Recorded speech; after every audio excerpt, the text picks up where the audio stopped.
Good evening, good evening, good evening. It is another episode of North London is Ours. Well, we can say North London is red. 4 points out of the 6. Um, Still a sour taste in my mouth in regards to that. But we will discuss it. We'll break it down first half, second half, and then preview our upcoming games. We got Chelsea. Yay, at Stamford Bridge. And Arsenal has to go to the theater of horrors for them. That is Old Trafford. So, interesting week for both our teams. We'll have a lot to discuss. We're going to big up the people in the chat. If people ask, where's Stefan? He will be here in about 1 hour to gloat on his victory, along with Connor, who had double D chested chess last week. So let's go to Connor. Connor, how are you feeling? Oh, I'm buzzing. You know, my life was on the line for that game. By the way, it was on the line. Do you know when we were 3-0 up? Yeah, I was cruising. I was on cloud 9. I was like, thank God, a weight just been lifted off my shoulders from all the shit I've been chatting. And Arsenal have to put the blood pressure up and make me think, oh my God, are we actually going to ruin this? But do you know what I loved about that game? As much as it was so close, I love when North London derbies are like that because it means that much more when you get those 3 points. So I was buzzing. And listen, Arsenal weren't the best on the day, but we still got the job done. And 3 points, however we get it this season, I'm happy with. So listen, it's great to win North London derby, especially at your ground, especially there, because obviously it means a lot more when you're away, even probably for you guys if you win at the Emirates. So listen, I'm buzzing, and yeah, North London's always going to be red, man. It's never a question. Because it's only ever blue or white. Sorry, not blue. It's only, well, I'm talking about Chelsea, but with them, it's only ever that when it's one game. It's always going to be there with us. So, yeah, listen, big up to yourself, Mauro, and big up to obviously Stell as well. Big up to the chat. We'll get talking, and I'll try. Listen, you've got me before Stefan, so I'm going to be a bit more chill. But then when Stefan comes in, he's already been texting me. He's going to be riled up already. So we're going to be chill for a bit, and then it'll get a bit crazy once he arrives. But yeah, big up, Mauro. Big up, chat. My brother from another mother, Stell. How are you doing, brother? I just want to play you something. That's this clip again. It's the clip again, isn't it? Because I'm sorry for changing the background. I need to access the clip. I just want people to listen to this clip. This was on Connor's channel 2 days before the North London derby. Right? There's an important reason why I'm bringing this up. Okay. All right. Let's play it. Take time, stuff. But the one thing I will say at home is that we do have these moments, 10, 15, 30 minutes. We just seem to turn this key on and we cook. We do have that in us. And I think we will do that. But having said that, with Noah Dogie, Highline, the way you're informed, my heart says we will draw 2-2, but my brain says you'll just beat us 2-1. And you know what? I do think you will beat us 2-1. I do. I hope it's the 2-2 draw. We won't beat you though. We're not good enough to beat you, but best case a draw. But I think you would just, especially being good at set pieces and us being shit at them, I think it could just be a set piece that nicks it for you. So I'm going 2-1 Arsenal. Okay, fair play. D-Trex, I'm expecting a 5. Call him a prophet. That was my score, 2-1 too. So we did a show on Thursday and Friday, and the amount of hate in the comments on Tottenham away, you're negative, this show's negative. Then they were arguing in the comments over what negative means. You guys just hate Spurs, this and that. And I said to them, if you hear something you don't like, we're called negative. If I tell you the truth and I'm honest, you can't handle it because you're happy clappers, you're a bunch of melts, the lot of you get sucked in by the media. You haven't got an honest bone about your club. And this is why we're in a mess at Spurs. So I said to them, we're going to lose. Just pray we get a draw. And I made it very clear. Set pieces, we are dog shit. Yeah. And Arsenal are very good. And it's exactly what happened, man. So, look, as much as I'm gutted we lost to you lot, because I wanted to stop you from winning the league, and it's just the North London derby, I kind of went to the game knowing what would happen. The only thing is, and it's not me using it as an excuse, but that Saka goal should never have been allowed. That was for me all day long a foul. Kulusevski. But having said that, we got away with murder against Liverpool, that the VAR decision where Diaz scored a goal. And I also think there was a foul on Romero when he headed the ball. Partey had both hands up in the air, he pushed him in the chest. I think that was a penalty. But look, if I'm clinging on to the referee, I thought Oliver was atrocious. That's what I was going to say. Do you know what? To be fair, I got to say, right, he was very one-sided. He was very one-sided. But I do have to say, right, and listen, as much as there should have been calls that should have gone your way, Tottenham had many opportunities to take the lead. I mean, the Van der Ven one would have been a massive boost, obviously, if it was onside. Well, let's start with the first half. Yeah. Mark, can I say, right? Yeah. The reason I'm not going to use the referee as an excuse is because when you have 70% possession in the game, and you don't create nowhere near enough chances, and the other team has 3 chances, 3 goals, there is something fundamentally wrong with the way you're playing. 100%. And the questions are now being asked of Ange Postecoglou, and I don't just buy this. If we sign better players, you'll see. No, if we sign better players, you'll see a better performance. You'll see better scorelines. But once you come up against the best managers, once you come up against managers that have done their homework, doesn't matter how good your players are, pow, they're going to get you. And questions are being asked. Questions are being asked. And questions need to be asked of Daniel Levy and Scott Munn as to why, yet again, it looks like another manager might fail. He hasn't, but might. Because if it fails with Ange, Connor, if it fails with Ange, the entire fan base must go it's after Daniel Levy. It's going to fail all the time still. That's the thing. It's going to fail all the time now with any manager. Here's the thing I said on TJ's chat, and then I heard Brandon, who I'm hoping to get on this show in the future.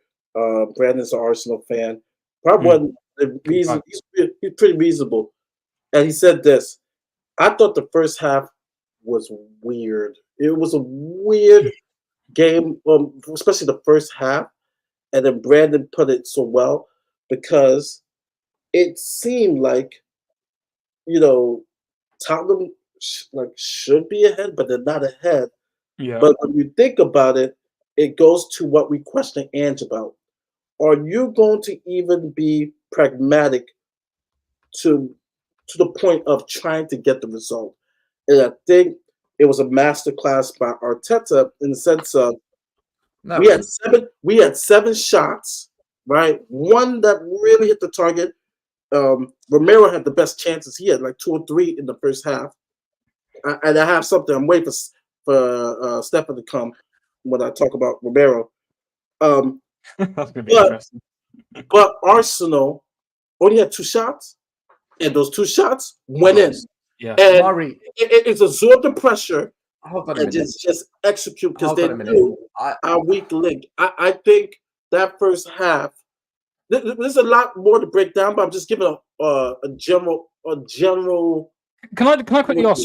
First, can I just quickly ask? Right, what do you think, you two in general, and maybe the chat as well? What do you think Ange says at halftime? You're 3-0 down. The tactics aren't working. You've got the ball. What does Ange say to the players? And it does. What do you think he's saying? Because obviously he didn't win. I mean, there was. Let's be honest. The 2 goals came from errors. 1 penalty, an error with. I don't even know. To be honest with you, I don't know. I know what does Ange say to the players? I know what Conte would have said. To be honest, I don't know. I don't know what. No, he changed it. 1 minute, Murray. He did. Hold on a minute. First of all, it wasn't a masterclass by Arteta. right? Every manager does the same thing to us. Sit deep, absorb pressure, pounce, right? It wasn't a masterclass. It was fucking basic, right? The only thing is, Arteta's competent. He did the competent thing. It was a disaster class from Ange. The set pieces were a disaster class. Arteta a best class because it was a disaster. He didn't have to do anything. Okay. We weren't marking anyone. Like, our players weren't marking anyone. Like, Burnley would have scored against us with those set pieces. Burnley would have scored against easily. It looked like no player was interested in the set pieces. My thing keeps on muting. It's because we're set up so poorly, Connor. This is on these tactics for set pieces. It's grassroots under 10s shit. And Murray, I've got to say, right, second half, he did tweak it. He made the subs, and we actually pushed, Ben Davies dropped back, and we actually pushed an extra body forward. He did slightly tweak it. The problem is, his changes didn't create anything different. The creativity wasn't there. Yeah. Big up Soul's legacy. Did you forget that Romero hit the crossbar on a corner? We did have a shot on target. That was our best shot on target. And then he had another one that glanced left. But we had 7 shots. I mean, I have the screenshot. But one that hit the target, that was Romero. I mean, you know it's crazy, guys, when Romero was your best attacker all day. Like, he was the only one who... I'm saving it for. We told you about Romero, but you don't want to listen. We've told you, but I'll just say this: Connor. I'll say this. Romero was our center back. He was our 6. He was our 8. He was our number 9. He was playing up front at one point. He was literally in the attack. Yeah, he was the number 9. He was the number 6. Crazy. He was number 8. And I have a rant later on, but I'm waiting for Stefan to come later on to hear that. But no, he was clearly our best player of the game. He was our 100%. Man of the match 100%. On our side. Clearly. If Kulu actually decided to, do a bit better on the ball, I think he was definitely up there. It wasn't even the fact that he had a good performance. I don't think he had that great of a performance, but it was the fact he showed more care. Like, I don't know what happened. I don't know if Son just doesn't fit. I mean, I know you guys are calling to play him on the left because that is his preferred position, but in this system, I don't know. I obviously don't watch Spurs games regularly unless it's like a top 6 game. But Son looks like he hates this system. It doesn't facilitate to him whatsoever. He hates a low block. He hates when teams drop back because he can't get in behind. He's good at running in on goal, one-on-one with the goalie. He's deadly. But when a team sits back and they're compact and they're organised like you guys were, he's useless as a striker. I agree. I think he just works more on the left, but now I'd say that. Will you now play Richarlison up front now Werner's injured for the rest of the season? No, because Chelsea... Can I just say, right, can I quickly say, Still definitely done a little fist bump when he heard that news. He was like, fucking hell, yeah. I never celebrate a player being injured, but fucking come on. Werner was shit against Arsenal. Of course he was. He was always crap against Newcastle. Brennan Johnson came on, and everyone's like, "Oh yeah, look, what did he do?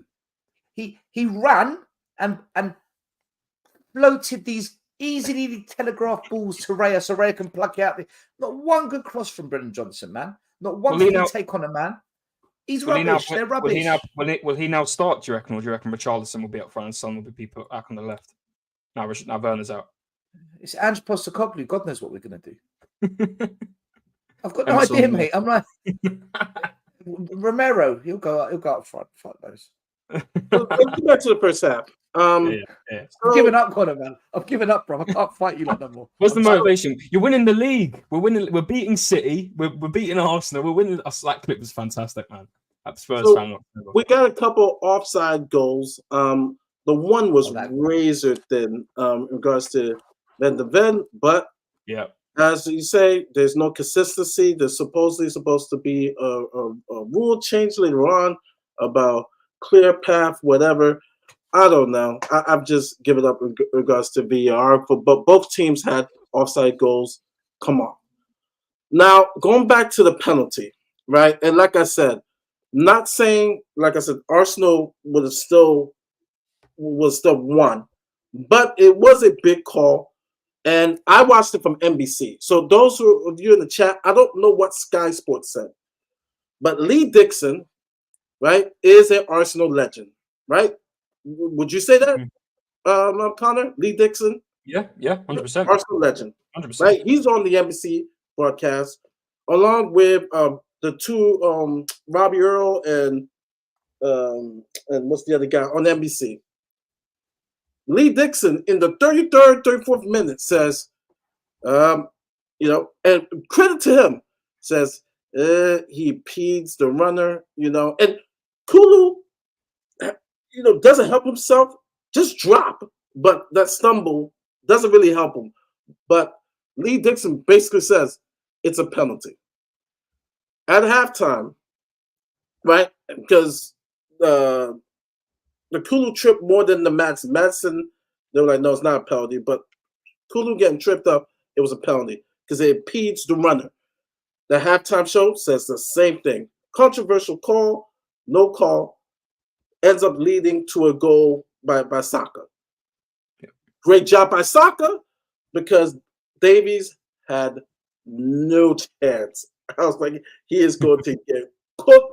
Saka, cooked Davies. I felt bad. I was just like, man, you're. It's like picking on the elderly. According to some people, Mario, I won't name names, but he didn't get cooked at all. Ben Davies was fine. He did a fine job. No. He got cooked. Indeed, thank you. Yeah. Did anyone say Ben Davies did well? Has anyone said that? I'm not going to name names. I need to hear names. Will Stewart on the terrace. Oh, he never. Will Stewart. Yeah. He said he don't. Let me get a clip and I'll send it to you on WhatsApp. No. Serious? No. Davies got cooked. No. I made a comment saying Saka got cooked. He broke his ankles. No, he never. Saka cooked him. But so it got so bad in the second half. Ben Davies had to start committing fouls on Saka because he knew he couldn't deal with him. Yeah, that's how bad it got. Mario, sorry to cut you off, Mario, but were you annoyed when Ange released and said Ben Davies is going to play 2 days prior to the game? Yes. I almost thought he was going to put Emerson Royale, but then I'm like, no, that's not. Mari, the answer is yes. The answer is yes. Yeah, I'll say yes. I'll say yes. What are we doing here, man? What are we doing? But going to this dumbass tells the world, yeah, we're going to stop Ben Davies. So he gives Arsenal 2 days to prepare. You never, ever tell your opponent what tools you've got. You never tell them what weapons you're going to battle with. Let them find out on the day. But no. Yeah, we're going to put Ben Davies at left back. There you go. Do you know when he done that? Do you know what it reminded me of? You know back in like. Do you know what that reminded me of? You know when, because that's why I thought it can't be true. Like, there's no way a manager gives away that 2 days prior. It's like when Kane was at Spurs, every single derby, he might not be available. He's got a knock, and they don't say anything until the lineup's out. And Kane was always there every single match, and every time, no matter which manager it was, everyone would say, Kane ain't playing. Kane's out. He's not playing. And then there he goes, turns up on the bus. That's what gave him that. Yeah. So let's go back to the Kulu penalty, right? Lee Dixon says it. Halftime crew of NBC Sports says it's a penalty, and now PG and MOL also said it should have been a penalty on Kulu. Do you agree that should have been a penalty? Because it was huge. The Trossard one. Yeah, on Kulu. It's listen, because I'm gonna get called biased and cooked, right? Yeah, and then the Stell's already cooked me for it, right? But it just, and listen, I know the rules, right? But the way I have to look at it, there was no form of intent from Trossard to foul him. It just blows my mind how when a player isn't directly looking at a player behind him, and he can't see that he's about to clip the top of his his calf, like literally he's about to tip his calf, right? When Trossard meant none of it, but because he clipped it himself and Trossard didn't have anything to do with it, that must be deemed a penalty. That personally doesn't make sense to me. It personally doesn't, right? And I can understand it's in the rules. No matter if it's intentional or not, it's going to be a penalty. But to me, that shouldn't be. So hold on. No one cares what you think. You just said, right, if it's in the rules. So by the rules, it's a I penalty. know. Do you agree? I'm giving Connor's So- rules. I'm giving Connor's bias. I'm giving my opinion. But if you were to go by the rules that the game was played under, it's a foul. Yeah, listen, That's then the it'll be point. given as foul, but it would be a ridiculous way to give a foul, in my opinion, because for me, it makes so, no so sense. who for it cares to be a about foul. your? Who cares about your emotions? Hopefully, and I your care about my feelings and- opinion. I hope my opinion gets out and people agree with it. But for me, it just doesn't. If that's in the rules, it just doesn't make sense because there's no intent from the player who tries to cause the tackle when pretty much Kulusevski trips up himself. Pretty much, do you know what I mean? So, listen, at the end of the day, I will stand by it, and I don't think it goes down as a pen. However, I can't find the clip, but I showed it to you still. There was a moment where Gabriel and Partey, gone. Gabriel and Partey both stuck out their legs on Kulu, and it looked like it was inside the box, and that should have gone down as a penalty or a free kick. But for me, that one. Can I ask you one question? Do you think Spurs should have been given a penalty in that match at any stage? The one, if again, I can't recall it, but if it was the one against Partey and Gabriel, then yes. Yeah. Right. And I think that's the argument. We should have had a penalty in that game. Yeah. All right, as long as you agree to that. He won't when he drops in later. Everything went perfect. Nothing should have been a pen. So I'm trying to keep it humble and simple. But I'm sorry, at the end of the day, right, I've got to just back my corner here and say, listen, I get it's in the rules. It'd be a stupid reason the fact it's in the rules. Because when I think of a foul, I think of a player intentionally, or listen, sometimes it's not intentional. Sometimes, things happen where there's a slip of the boot and you don't mean it. But when it literally, Trossard has done practically nothing apart from run, and a player clips him for it, and Kulusevski doesn't even notice that he's really... Well, I know they were going one-on-one, but the fact that Kulu doesn't even see himself that he's about to clip him, and Trossard doesn't know... Clutching at straws. You are clutching at straws here. I'm just making it simple and clear. Anyone... I know... there's no form of intent. When there's a form of intent, I'm like, yeah, cool. But it would have been the most stupidest error. The stupidest penalty. I know I went through the red light, but it was only 5 miles per hour. The rules are stupid. You should be able to jump a red light if it's 5 miles an hour. That's what you're saying. No, the rule is you can't go through. So hold on a minute. The rule is you can't go through a red light. Trossard gave away a penalty for running behind a player. That's what you're trying to tell me. Did he catch Kulusevski? Kulu catched him. It wasn't even.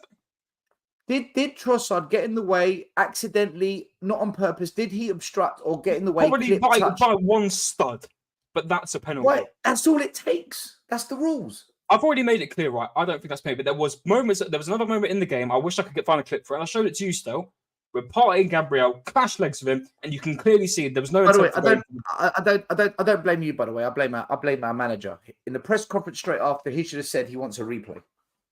I want a replay. But why? When you wouldn't Klopp did it, because Jurgen Klopp did it for us. We should have asked for one as well. We should have asked for a replay. Maybe. But listen, at the end of the day, right, and I'm not going to go against it. You guys should have... it. Mr. Post Office, shot on target. What was it? Murray? Sports. So 4 shots on target. Murray, I can't see your phone. Murray, can you not upload it onto the screen? Okay. But I will still stand by the fact that Michael Oliver was very biased on the day. And I have to say that truthfully. There were moments where I was like, how have we got away with that? How are we carrying on play? Do you know what I mean? You're being biased. You're being biased. Michael Oliver refused to walk. You're being like Michael Oliver's son. I've literally just given out... all I've done is back one foul, said you should have been given another for a penalty, and said that Michael Oliver was inconsistent. How is that bias? Did you see the push on? Did you see the push on Romero for the header by Partey? Have you seen that one? No. Let me Twitter it. Let me have a look on Twitter or X. Get the Twitter up and you'll see what the hell. Do the share screen. So Romero jumps up for the header. Partey puts both his hands up and pushes him in the chest. And do you know what? Oh my God! Yeah, that is a foul. Jesus Christ! Yeah. Hold on. Put that one up. Do a share screen and you see what I'm talking about. Hold on. I'm gonna zoom in. Oh, there we go. All right, share screen. I don't know why people keep saying that it doesn't count. It does count. Murray, look at this. Look at this. Watch this. Murray, watch this. Look what Partey does. Yeah, and that's not even the shot. No, that is blatant. That is bad. That is not even the one that would work. If I was Romero, that would work. That was reckless from Romero. Romero should have done everything, cried on the floor, everything. Why did he not put any bit of acting into that? Because you know what you said, you mentioned it with the Ben White stuff on Vicario. Ben White, when Ben White was pinching him, Vicario should have gone for that's what Romero should have done to that. You're mute still, you fraud.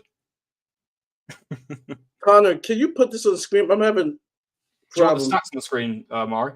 Yeah. At halftime. I just sent you because I want people to understand it count on shot on target. Romero had the shot on target. I know I'm being very I'm making this a battle, but I just don't like it when people are giving false narratives. It is a shot on target. We had one. We had 7 shots. What was the shot on target? The one that he hit off the header, he hit the woodwork. There you go. Murray, if it hits the woodwork, it's classed as not on target. I've shared it, Murray. Oh, okay. It's classed as not on target if it hits. Okay, well then it was the other shot that he had because he had, I want to say 2 out of the 7 shots that we had in the first half. Yeah, but hey, listen. At the end of the day, right? We know the inconsistencies, right? But you can't go back and dismiss the fact that Spurs should have done a lot more going forward. They should have. Listen to me, Connor. If we had a manager that actually gave a shit about defending and actually gave a shit about knowing how to organize a team defensively from set pieces and high line for life, all that. Did you guys not worry about this when he got the job? Did you guys not stress about this? No one knew who Ange was when he got the job. Who knew who Ange was? You should have done your homework. Did you know who Ange was? I knew he was the Celtic manager. I was still upset we never got Arnie Slot. Really? Yeah, I wanted.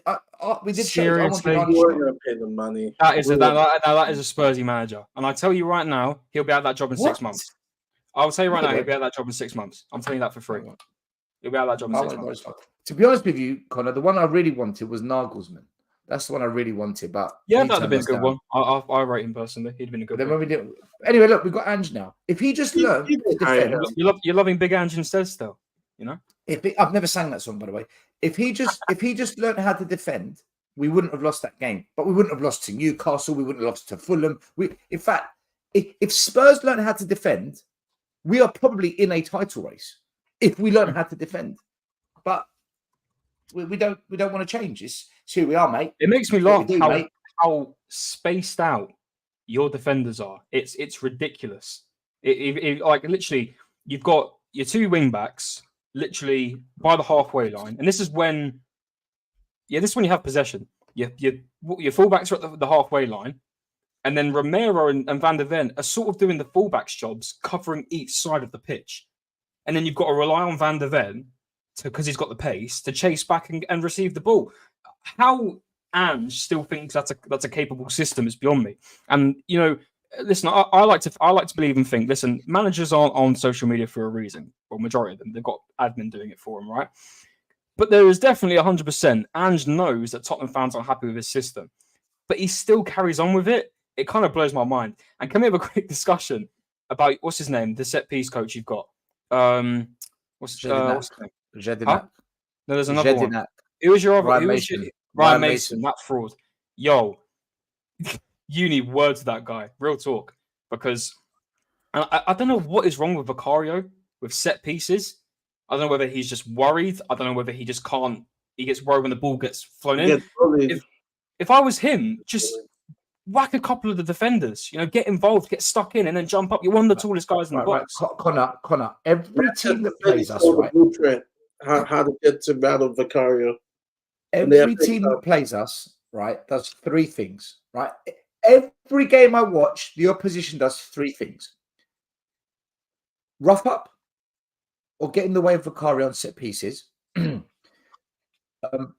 Make sure that we make late runs into the box because they're going to zonal mark.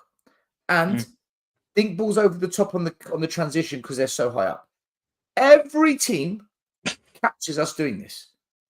This is how Luton Town went 1-0 up against Spurs. This is how the mighty Nottingham Forest went 1-0 up at Spurs. At our ground, both teams. But because we're better, we came back and won it. Every team is dunking on us. And the good teams, like the West Hams, the Newcastles, the Arsenals, the Man Cities, they're going to shit on us. And they have. This is...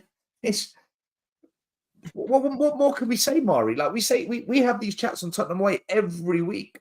Now, But why doesn't he change the system? Why? Because Why? it's who we are, mate. It's who we are, mate. Mate, yeah, mate. Mate, we don't have to worry about set pieces, mate. Do you reckon his time's running out now? Do you reckon his time's running out? No, Spurs fans love him. But you've already said they'll change him like that. And do you reckon if you get Europa League, eventually. and by the way, fifth has gone to German Bundesliga, so fifth's no longer Champions League. If you don't get Champions League, will the fans? We're not ready for Champions League, Connor. We're not ready for Champions League, bro. We're not ready for. Are you ready for Europa League? Are you ready for Europa League? No, we're not. No, we're not ready for Europa League. No, it's honest. We're not. On our show Sunday, we said what would it take for us to be Ange out? And I said this. I said, if we go out early in the domestic cups again, and if I see that he cannot make the adjustments in the big games that you need to be able to get trophies, then by December, I will be Ange out. Because here's the thing, right? On another stream, they were discussing Poch's first year. Poch started rough, but by the end of the year, you saw the momentum, and we actually finished 5th. Whereas with Ange, we started hot, right? The first 10 games. We started first. Yeah, we started first. And then now, I feel like we're collapsing, man. We're collapsing. And Connor, I said, I'm checked out. I'm checked out. I'm only watching the Chelsea game and the rest of the games because of content issue, right? Yeah. Top 4. We were going to get killed in Champions League next season with the new format that they have. Oh yeah. I'm feeling right now how I felt last season, and it shouldn't be the case. And like I said, going back to when we had Poch the first year, we ended on a good momentum going 5th. Whereas I feel like we're regressing. Yeah. Right now, we got pumped by Newcastle, right? 3-0 to Arsenal. Also, will never the first half. That would never happen if we had. When was the last time that happened in a derby? 3 goals in the first half. Can't even remember. Not in my time. At the Emirates when Mourinho was manager, went 3-0 down. Yeah, but not at home. Was that the Lallana Rabona? No. But no, it's just so to answer your question, December will be the time I start thinking about and now after disappointing summer window, right? If he gets the place, someone put in the chat also, which I totally disagree. These players were brought for content, not Ange. Wait. Brendan Johnson, right? You'll be signed Kulu, right? Right? Because Ange says every player that's Timo Werner, Veliz, Dragusin, Vicario, Van der Ven, Madison, Peter. So, come on, Peter. I don't know what you're saying. What are we doing? When Ange signed off, our fan base is fucking nuts. Doggy. Doggy was last season. So I don't know which plays are you talking about. Listen.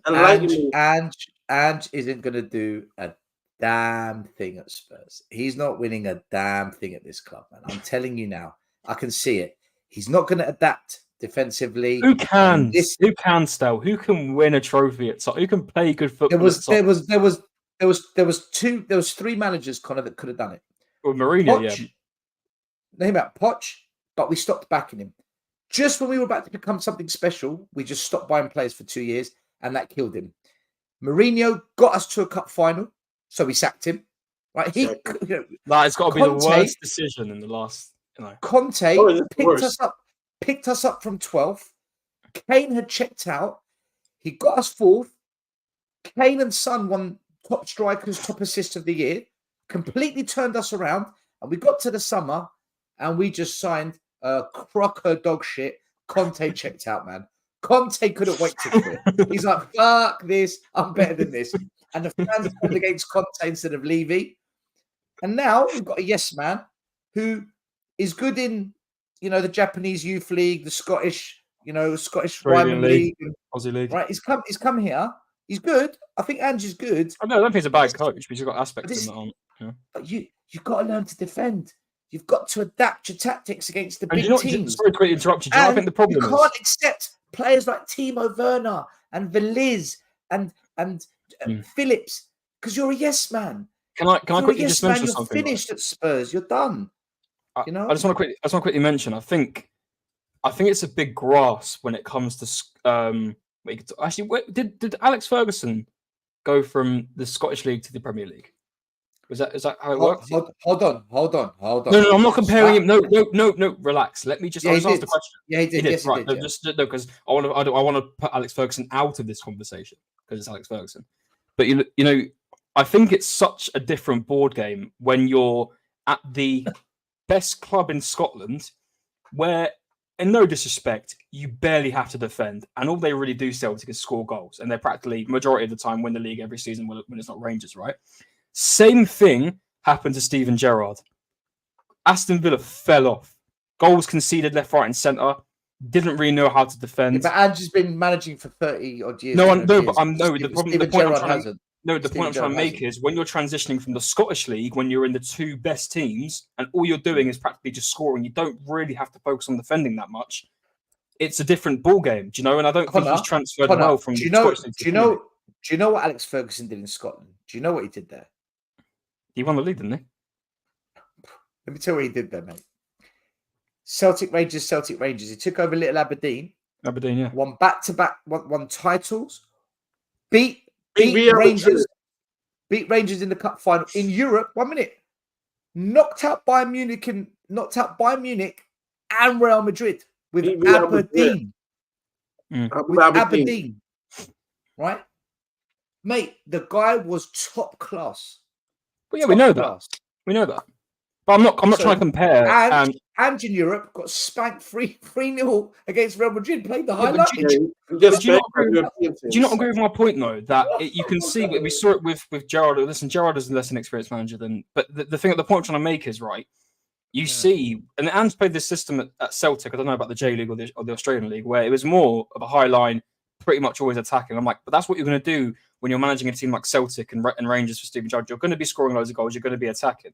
And when you're transitioning that to the Premier League, where you've got to defend, no matter who you're managing, whether you're City, Liverpool, Arsenal, Spurs, you've got to defend in the Premier League. Otherwise, you're going to get snatched for it.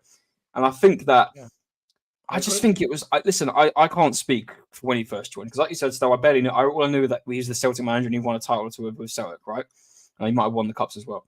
But I just, and it's not in a bad way towards the Scottish League because look at what Ferguson done, right? However, I think it's such a bad place to be scouting a manager from.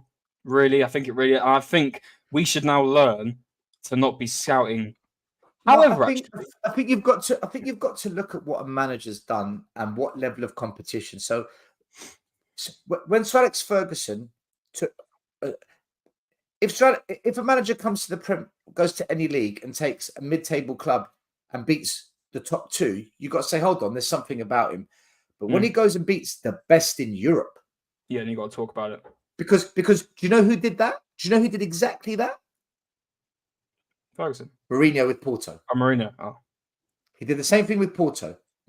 Took a Portuguese team, won the Europa Cup, beating some top teams, and then he went and he beat Man United at Old Trafford, and then he went to the Champions League final and won that as well.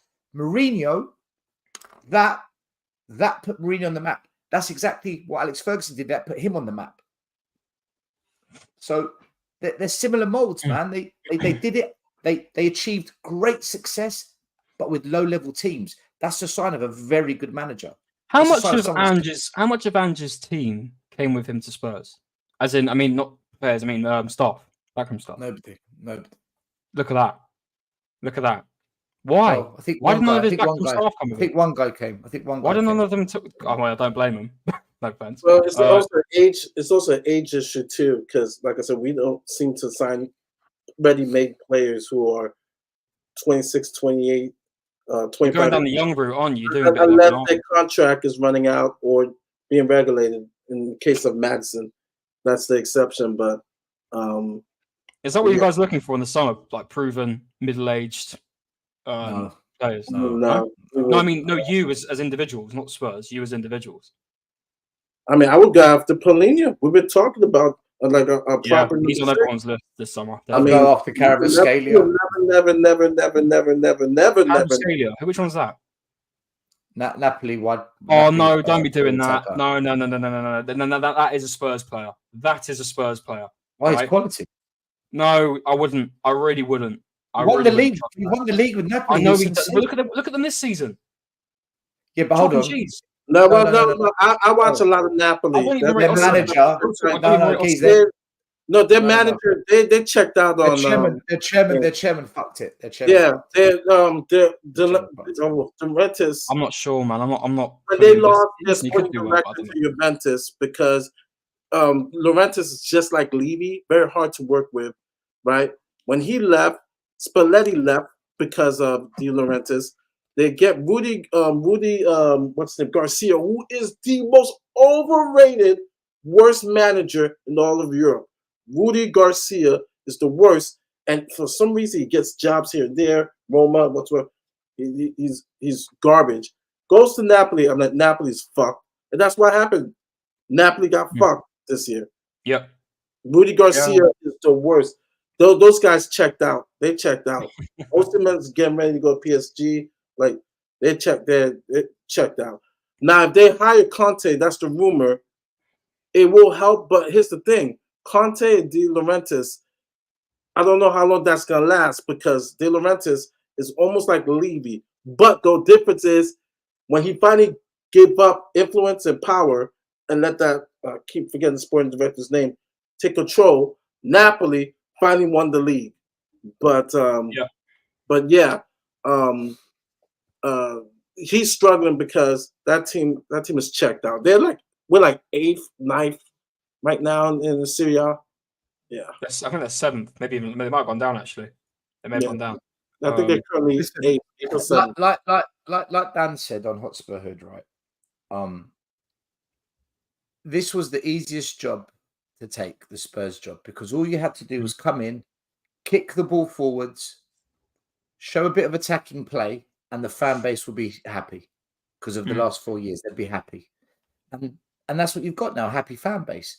But at the end of the day, results will determine your medium to long-term future. And the results that we're getting at the moment are poor.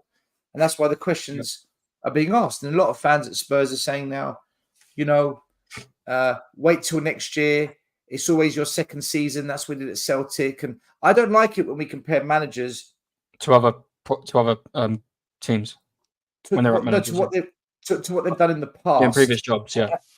I think that they're going to, big up Steve, they're going to follow that exact same pattern again because the environment's different. Like, I think Ange will make us better. We'll be a top 4 team for sure. I think we'll do better in the cups.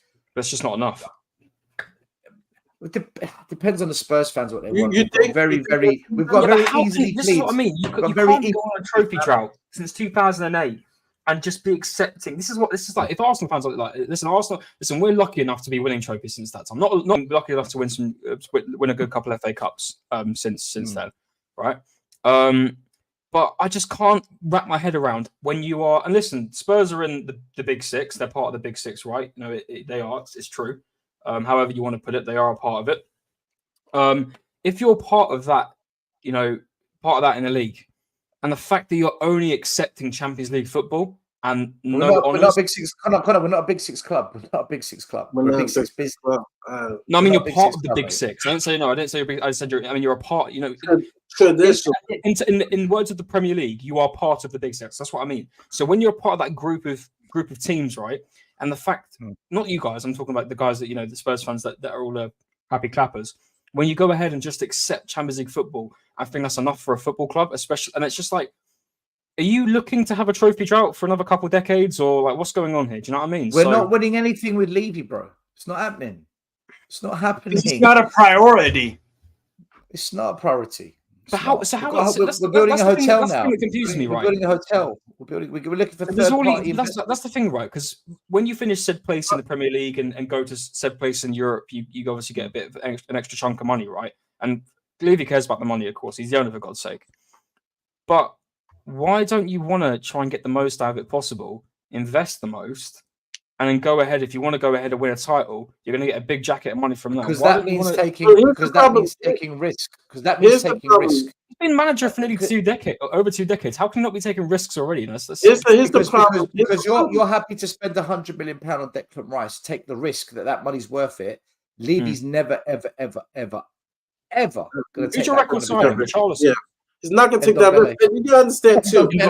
Right now, Tottenham Hotspur is a cash cow of a club, and that's it. And I just saw the reports, because now La Liga's doing it, that and I don't think it's going to happen, but they're trying so bad to. Maybe Steve might have seen this. I just saw a blurb, Bleacher Report, possible future Premier League games in America. Like clubs like that will feast on it because of the money that's involved. Right now, Daniel Levy, all he sees is the dollar signs, right? He wants top 4, not because it's a chance of access to win trophies. It's because it's access to more money. Money. Advertisers. And it's discouraging, right? Or this is a Tottenham Arsenal show. It's discouraging, right? The other day I'm watching the Denver Nuggets, who are owned by Kroenke, right? The LA Rams, right? The teams that win championships. And then the thing is, they build on it. They make the teams even better so they can put in position to win. So I expect, right, even if Arsenal doesn't win the league this year, I expect you guys to do what you're going to do in the summer to make your team even better so you guys can have a chance to win trophies. Whereas with my club, where it says, okay, we're going to back Ange, what does that mean? Right, 2 players for the future. Right, we'll get that 1 player to get everybody excited and jizzing in their pants. Then we'll get that was Madison. You was the big difference on Sunday, right? We have a philosophy of quantity, right? Yes. Timo Werner, where you guys have quality, right? Trossard. I've said Trossard is your. And you were in for him. He is. And you were in for him as well. Your clutch. He is the for you guys. If you guys win the league, Trossard 100% is that guy.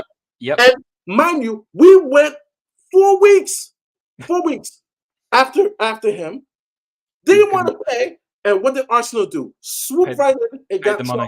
And who did we get? That bum. What's his name? Brian Hill. No, not Brian Hill. No, we got Solomon. Solomon. Yeah. No, Stel, you know the guy. Johnson. Which one? There's so many. Last January. The one who barely played, but he scored. Danjuma. We got Danjuma. Right? We went after Trossard. It's the levels. We went after Trossard for 4 weeks. We end up with Danjuma. Fans told us he's good as well. Give him a chance. I'm like, shut up. Do you know what the problem is? Mari, this is the problem, right? Fans like this. Levy's Tottenham. It's not the history of Tottenham. It's the story of Daniel Levy. You have to add, it's the story of Daniel Levy's Tottenham.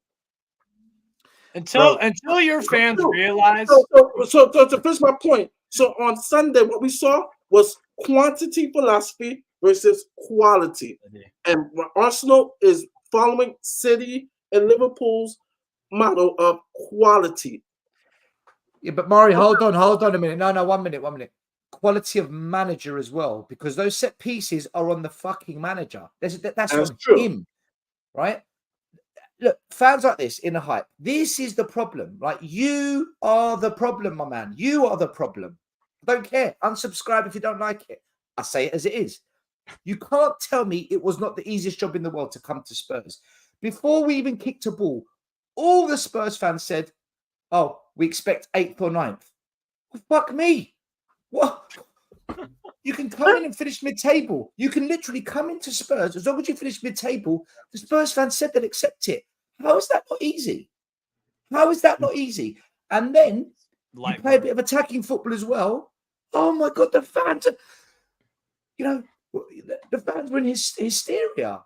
This was an easy job to come in as long as keep us in the top 10 and be a bit on the front foot. To say it wasn't the easiest job, my man, you are the problem. You are the problem. Sorry. Let's get to the second half. Subscriber now. Let's start with Steve. I What were couldn't your care less, thoughts Connor, on mate. the I couldn't game? care less. I don't care. What was your thoughts of the game? Go watch Chris Cowlin in hype. Go watch Chris Cowlin. He'll tell you what you want to hear. He'll tell you. Do you remember what Chris Cowlin said at the start of the season? Do you remember what that donut, that PR merchant said? Trophies are coming. Trophies are coming, he said. That's the one I think it is. We went out of round 1 of the Carabao Cup, round 2 of the FA Cup. Trophies are coming. Listen to this shit, right? Chris Cowlin. Which one is Mate, that? he's a shill. He's a shill. If you don't know what a shill is, it's someone. Oh, is he like a news Cowlin. guy for Tottenham? Or is he a YouTuber? He's like a Spurs PR correspondent. So he's like what's his name? What the fuck? What's He's the Levy's dog. He's Levy's He's just dog. a mouthpiece. He's a mouthpiece that goes on Sky Sports. What's that guy called? I can't take it, man. We've got one of those. What's his flipping name?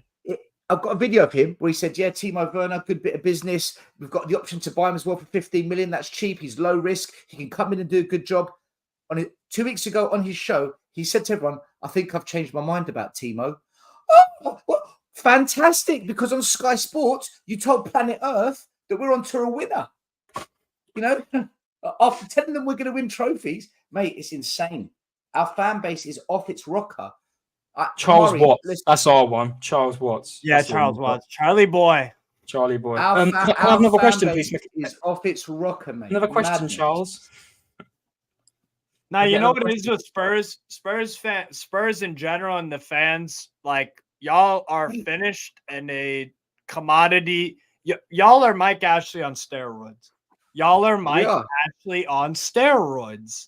That Gomaris Bruno G. Oh yeah, Bruno G. All right, That's a fantastic signing. You said that to me, Steve. Yeah, Wait, it's official. I don't know. It's one to keep an eye on, and that sounding guy's pretty reliable. But I just don't. I'd rather have him in an 8 than a 6. I just feel like that would make. I don't know. Maybe. He can do a job in both. He can do a job in both because he's been scoring. Maybe he would work in the 6 actually for Arsenal. But he could definitely deep line playmaker. Those long, bro. He can definitely do it. Yeah. And you're constantly talking about it. But yeah, 100 mil, man. 100 mil or after June 1st. Sorry, Foggy Martin, right? Let's just think about this. Here we go. Right? This is my gripe with you. If you had a gripe with me, you wouldn't watch this show every week, right? Deep down, you know I'm hitting the right chord. That's why you watch. Otherwise, you wouldn't watch. Okay? Everyone is the problem. Daniel Levy and Enoch are the biggest problem. They are way above any other problem at the club. However, after 25 years, if the fans still believe what the owners are saying after delivering nothing, then those fans are the problem. You can't tell me fans that say Timo Werner, good signing, Timo Werner, good bit of business. You can't tell me they're not a problem. Yep. You can't tell me that by saying we're going to win trophies this year, we're going to do it, knowing that we're fucking up against it. Yep. You can't tell me that's not a problem. The issue I've got with a lot of Spurs fans, not all, is this. Why can't we just sit back, let it play out and see how it goes? Why can't we just do that? We never, ever do that. What we do is, this time next year, we're going to win the league. The FA Cup's coming. Timo Werner's going to be amazing. Just you wait when Brennan Johnson becomes the best striker. It's freaking insane. Taking the can down the road. Steve, they build us up here and we crash. Yeah. How's about we gradually build, and as we go along, maybe gain some positive energy, some real positive energy, instead of this fake toxic positivity. We always end up looking like mugs. At the end of every season, we look like absolute mugs. Oh, yeah. Because fans, certain fans, Foggy Martin, certain fans, you shoot your load too quick. Yeah. You got to woo the woman. You got to caress her. She's got to like you. We go straight in. We're like, pow, what are you doing? What are you doing, man? Let's smash on the first date. And then the bitch is like, nah, bro. Dude, man, our fan base has just become very, very deluded. I've never seen delusion like it. This is the worst year of all. I've never seen delusion like it. I get being positive. I get being optimistic, but you've got to be real. Like when fans said, "We're gonna smash Arsenal," just where are you getting that from? Oh, please Where play is the that coming terrace. Please from? play the terrace clip. The Please. season gotta be didn't start. You got And guys then going on the you football said- terrace after 10 games. I'm telling you, I don't We're care gonna what you win think. Hold on, the let's league. play. Let's play. Let's We're play. We're gonna win the league. Hold on. Let's play. Let's No, play. no. The season didn't even start yet. Daniel Levy said we got our Tottenham back. That has to be the most dumbest comment. Like, what does first of all, what does that mean? You mean your Tottenham back, Daniel Levy? Wait, We got when did your it ever Tottenham go back. for What does- Levy's? Like, what does that even mean? The season didn't start. He had said we got our Tottenham back. What does that mean? What is like? I don't want your Tottenham back. I want a better version of Tottenham, one that has a chance to win trophies. I want to be at the table to have a chance to win these. Compete. Maury, still, can I throw this question to you, right? Oh, it's fine. Because, like, listen, this isn't a dig. This is just like the truth, right? Spurs, when it comes to trophies, have been like inconsistent. There's never been like a period where you've just been smashing out, like winning consistently. Do you know what I mean? Horrendous. We've been horrendous under Levy. No, It's this is what I mean. horrendous. This is the question I'm asking, right? So, was there a period for you as a Spurs fan where you were like on the ball constantly, like firing? And what was that like? How could you compare that? I'll say this, and Stowe has more history to it. I'll say this: Chelsea, as decorated as they are, from my knowledge, since Daniel Levy has come in, right, and before Roman came in, Tottenham was more decorated, and Everton were more decorated than Chelsea. We were more decorated than Chelsea. So this tells you how important a owner of culture and philosophy is. Connor, I'll show you. Because Chelsea now, right?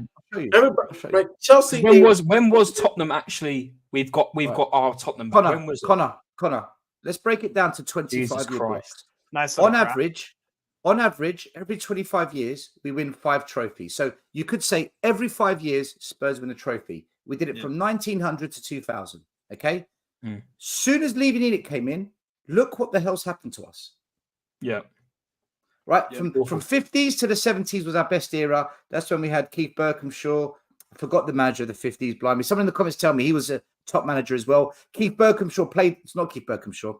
Bill Nicholson was a manager in the 60s. He played under the 50s manager. But there was from 51 to 2000, you'd say was our best period. Okay. As soon as Enoch and Levy came in, bro, it's insane. That's the problem. So a lot of the younger fans like yourself, like Steve, you've grown up saying to yourselves, you don't win trophies, man. You never win trophies. The truth is, that's wrong. We used to win trophies. We were never a league-winning side. We were never a league-winning side, but we were the cup kings. We had the record for the FA Cup. We were good in the League Cup. In Europe, we outdid you. We still do somehow, right? We were the cup kings. Spurs were, you see Sevilla. They're like the kings of the cup. We were like the Seville of Spain. We were never Real Madrid or Barcelona. We're the Seville of Spain. Now, we're like fucking Burnley, man, but with a big stadium.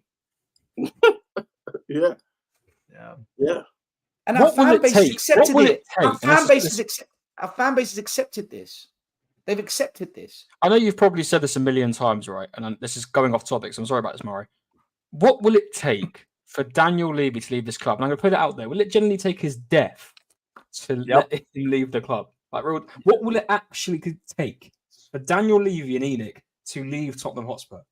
The scary thing. You said it. Connor, you said it. Maury answer. The scary thing is, I would think some rich Middle Eastern sheik, 7 billion,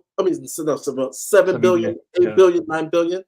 But the thing is, not the last interview, but the one previous, right, where he feels that he is the guy, his influence will get Tottenham to win. And it's almost like, that kid that was always picked last because he wasn't good? And now he's paying back all of his friends and said, okay, I'm going to be the one who's going to bring glory to Tottenham, right? He is such a narcissist. Levy thinks he's going to be the guy to be able to do that, right? There's a bunch of narcissists out there, right? But they're good ones, right? Florentino Perez, right? He was a successful narcissist in regards to Real Madrid, right? He does everything that it takes to win. Really Hoeneß. Roman was the same way. Everything it takes to be able to win, right? Because they take it personal. While Levy, right, he takes making money personal, but he's that dweeb that got picked last. He said, oh yeah, I'm going to show you, I'm going to make Tottenham win, and I'm going to do it my way. I'm going to do it my way. And that's failed 25 years, you dweeb. Get out of our fucking club. Is anyone that won Carabao Cup with you lot? Did I say? Yeah. What did I say? Yeah. One. Juan de Ramos. Juan de Ramos did it. And then we sacked him for a year. But then here's the crazy part. The Levy inners of the Spurs fan base, I've seen this myself because I frequent YouTube a lot and they hate me with a passion, man. Yeah, so that's number one. And number two, they'll bring up things like, well, we made a UCL final under Levy. We challenged with Pochettino under Levy. We got to a FA Cup semifinal under Levy. We're a profitable business under Levy. You know what it kind of reminds me of, right? That kind of Kane. it's on a smaller scale, but we'll wait and see what he does at the end of the season. It kind of reminds me of Arteta fans. Yeah, literally on a smaller scale. It's man. Bro. Okay, can I just say quickly? There's people in the comments saying, "Stel, why don't you go on Chris Callen's show? Stel, why I never see you on the terrace?" Guys, they refuse to have me on because I will cook. I will make a roast dinner. And they don't want to like the Piers Morgan of Spurs. No one wants them anywhere near him. I don't hold back. I'll say as it is, and people can't. A lot of people can't. Stel, you challenge them. You challenge them.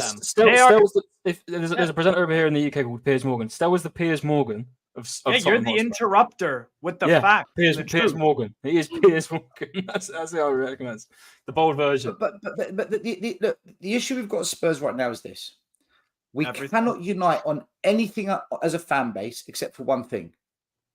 We hate Arsenal and Chelsea. It's the only thing we can unite on. Everything else, we if you say to Spurs fans, what do you want? Like, what do you want? Priority, number one thing above anything else. At all costs, what do you want? This is what you'll hear. Some will say trophies. Some will say, I just want the experience. I want experience, a journey, something to talk about. Like, we got to a Champions League final. Others will say, I just want to be entertained. Show me good football. Show me that we can play sexy tiki-taka. And then you'll get the others that say, I just want an ethical, self-sustainable ownership that isn't Russian or state-owned, right? So you've got four types of fan. How the fuck do you go forward when all these four criteria have to be met? Who the hell can deliver that? And then on top of that, you've got a subsection of three, right? Who have got a different way of how we should play football. What is good football? And then you bundle that together and you've got all these different YouTube channels all preaching and peddling a different narrative, a different story, a different agenda, a different ideology. Some are connected to the media. Some want to be mouthpieces. Some think they're experts. Some just want Levy out. It is a clusterfuck at Spurs. It is absolutely bonkers that we're a big club and we are so divided. And do you know what? This is what Levy wants. Because whilst we're divided, Connor, Steve, we cannot unite. Yeah. Again. And the only time we've ever been united that I remember, like properly united like this, was under Poch.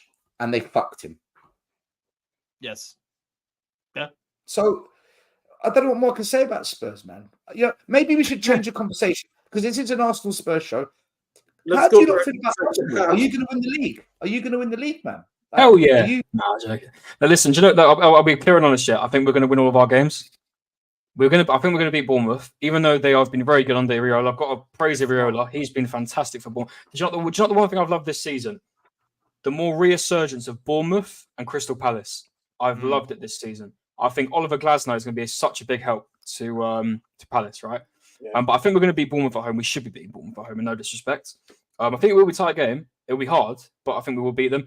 United, if we do not beat this Manchester United side, Burnley just held a draw against them. Coventry nearly beat them. I'm sorry. If we do not beat them at their ground, I don't care if it's at Old Trafford, and I know we haven't beaten them there since 2020, we have to win there. We've played way tougher opponents this season. Apparently, there's no more McTominay, so fingers crossed they've still got no centre-backs. That means they've got a midfield of Amrabat. And Mainoo's good, but Amrabat is shocking. So I think we'll beat them, and I think we will beat Everton because we've smashed Everton before the end of the season, so we should be beating them as well. And they're safe, so I don't think they'll have that much know, That's the passion for it. standard 5-0 win. Yeah. Yeah, exactly. I hope so. So I think the we'll real win. question is if City is going to. That's the thing, Maury. I can't see it. I City are seriously gonna- can't. Yeah, I really but can't that's see the it. thing. And people, I saw the poll on from that Stell done. Will Spurs make them drop points? Will United? Because United still got to play City, don't they? If I'm correct. Is that correct? No, Man City did the double over Man United. So what were you saying? So what was that poll Stell saying about United? Or did you mean the FA Cup? No, I said, what is a worse situation?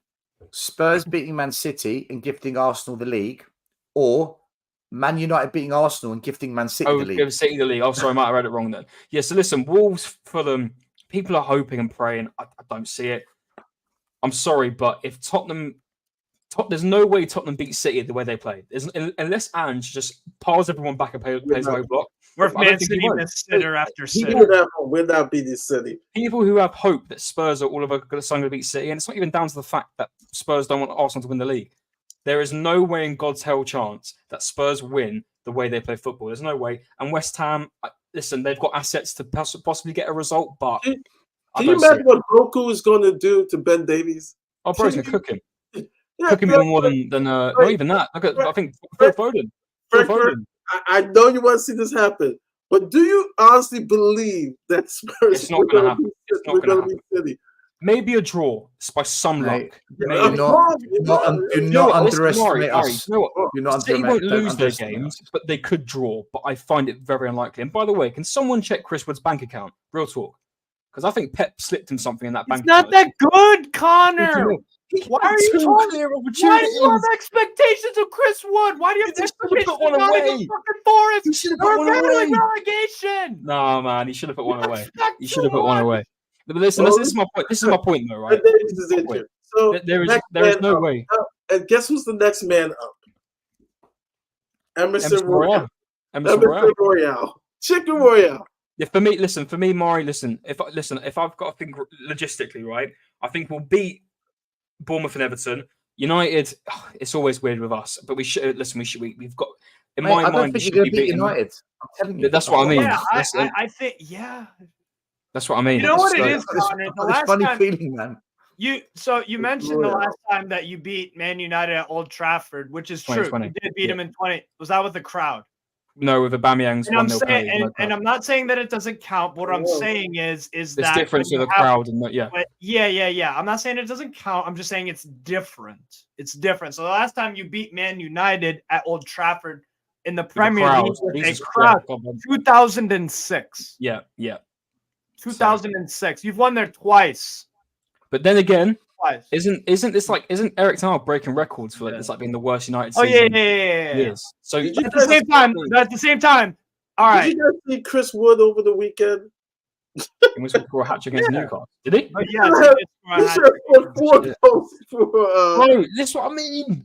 So Pep slipped him a mill. He slipped him a bag. To be fair, Wood missed 2 goals. Yes. One was a sitter against us as well. Was, so yeah, that is that's true. what I mean. Not that But listen, at the end of the day, it is Chris Wood, so you can't speak about. But listen, he morphed into fucking Benzema that day that he put a hat trick on my listen, City won't lose a game this rest of the season. They won't. Probably They not. may draw, but do you know what? I think Gary O'Neill's all right, but there's no way Wolves beat him. No way, not with their injury list now. Fulham, some people are preying on Fulham.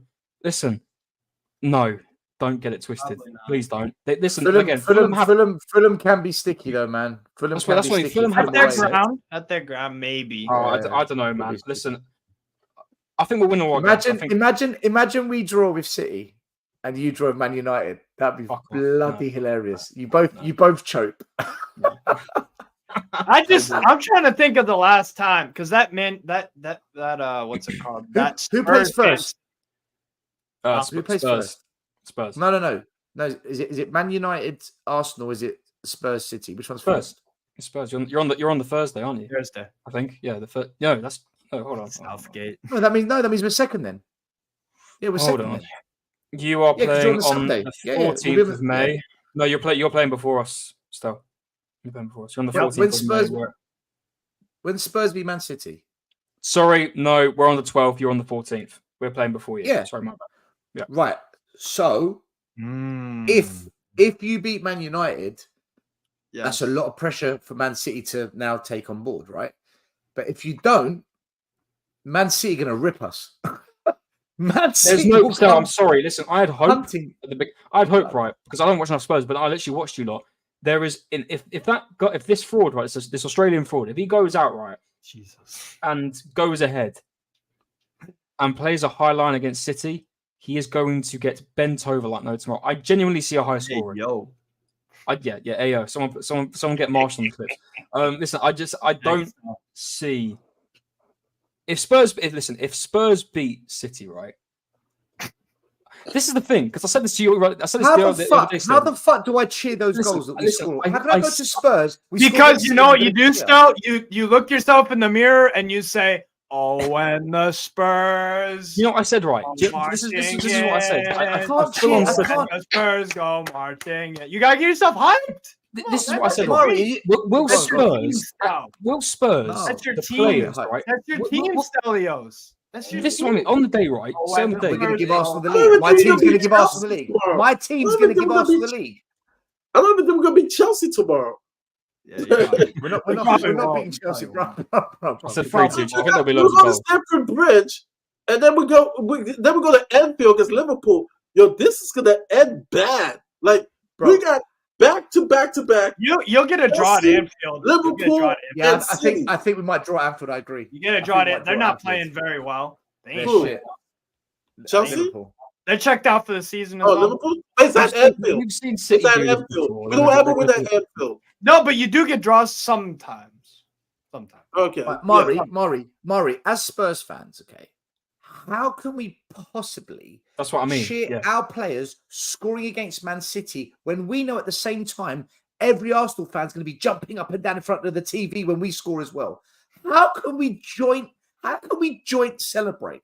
The only time I remember hearing about something like this was in 2001. It was the last day of the Serie A season. Lazio, we played Juventus at home, and Inter were playing. Inter were playing Lazio, and Juve. Basically, if Lazio won the game, Juve would be the champions. And our fans have a friendship, the ultras, with the Inter ones, and they were actually booing when Lazio won the game. They're like the Lazio fans were booing the Lazio players because we wanted Inter to win and not Juve.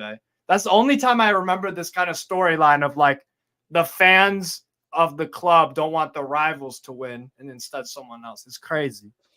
The only way we will boo our fans is if against City we suddenly play a low block and we start doing man-to-man marking. Like he actually changes it for that game. Then shit's gonna hit the fan. Then shit will hit the fan. It's like, so you're trying to beat City, but all them other games, you fucked us and you helped Arsenal. But I don't think he will change. I don't think our fans won't boo. We won't do that. We're not savages. Yeah, you're too happy, Clapper, for that. Not you, but your fans. Yeah, a bit too happy, Clapper. What would be there's no way. If you gave us the league title, there's no way that's worse than the White Hart Lane one. There's no way. No. You just got to worry about your own damn thing. That's what I mean. This is all I've said. I don't want Arsenal, the players, and even the fans to care about City. Just focus on the games, because the more we focus on City, the more we'll be distracted. And listen, will I be happy if we win? Will I be happy if we win all our 3 games and so we went out with a fight? Yes and no, because you've got to look back at it and think the Aston Villa double. You know, there was a moment if we won that game, we would have won the league. If we do win our next 3 games, you know, so I don't know. What the thing that's going to sting the most is right, and people is that the will game? say, is that the game you look at, Connor? Is that the game you'll say that's the the Newcastle one? Really, as well. You got to look at that too, the 1-0. Because it's always up in controversy. But then again, we weren't good on the day. That's another thing. It's down to the fact, right? Oh yeah, and I've seen this comment so many times, right? About listen, Kai Havertz has had a good second half of the season for Arsenal, right? However, people are now facilitating that because of that we don't need a striker. It's all bullshit. Because if we had a striker in moments against, i.e., Newcastle, the Aston Villa, the double, even Bayern Munich, even Porto at times, you know. If we had that striker, I feel like we'd make it a lot easier for ourselves when we need goals, because Havertz isn't there consistently. He's been good this season, and I would like to see him involved more next season, but he can't be our answer for a striker. No way. So there's bits that still need to be fixed. But the thing that I will be proud for the team for going out fighting if they win the next 3 games and we can't beat the inevitable, right? However, it will still be a sting, the fact that we didn't even go ahead and try and win a cup this season, you know? I'll excuse the Champions League because it's the Champions League, right? I do have to say, yeah, it's our first season back, and we should have really won at home against Bayern due to individual errors, but that's all beside the thing. But we need to be competing these cups, man. We have to. We are the most decorated club in. You're not ready. You're not ready for Champions League, man. No, I know that's the point. But that's why I'm saying what will sting as well is that the fact that we really bottled ourselves out of the cups. What do you mean? Wait, whoa, stop. What do you mean Arsenal aren't ready for champs? So we're Borussia Dortmund before this season. Were they ready for champs? No, they're not going to win it though. PSG is going to pop them. Yeah, they PSG is going to be they're going to get smashed in France. Nah. They're gonna advance. They're gonna advance. I picked them to win tonight, and I got it. Every year, there's always a little dark horse that gets to like the semis kind of thing. This is Dortmund. They're not ready though. They're not ready. Nah, they'll get to the final. PSG, come on, Steve. PSG should have scored tonight, man. They should have. Why didn't they? Missed opportunities are crazy. Why didn't they? Right. Okay. Right. So you see what? Okay, Steve, come back. Come back on here after the second leg, and we'll see what you say. Okay.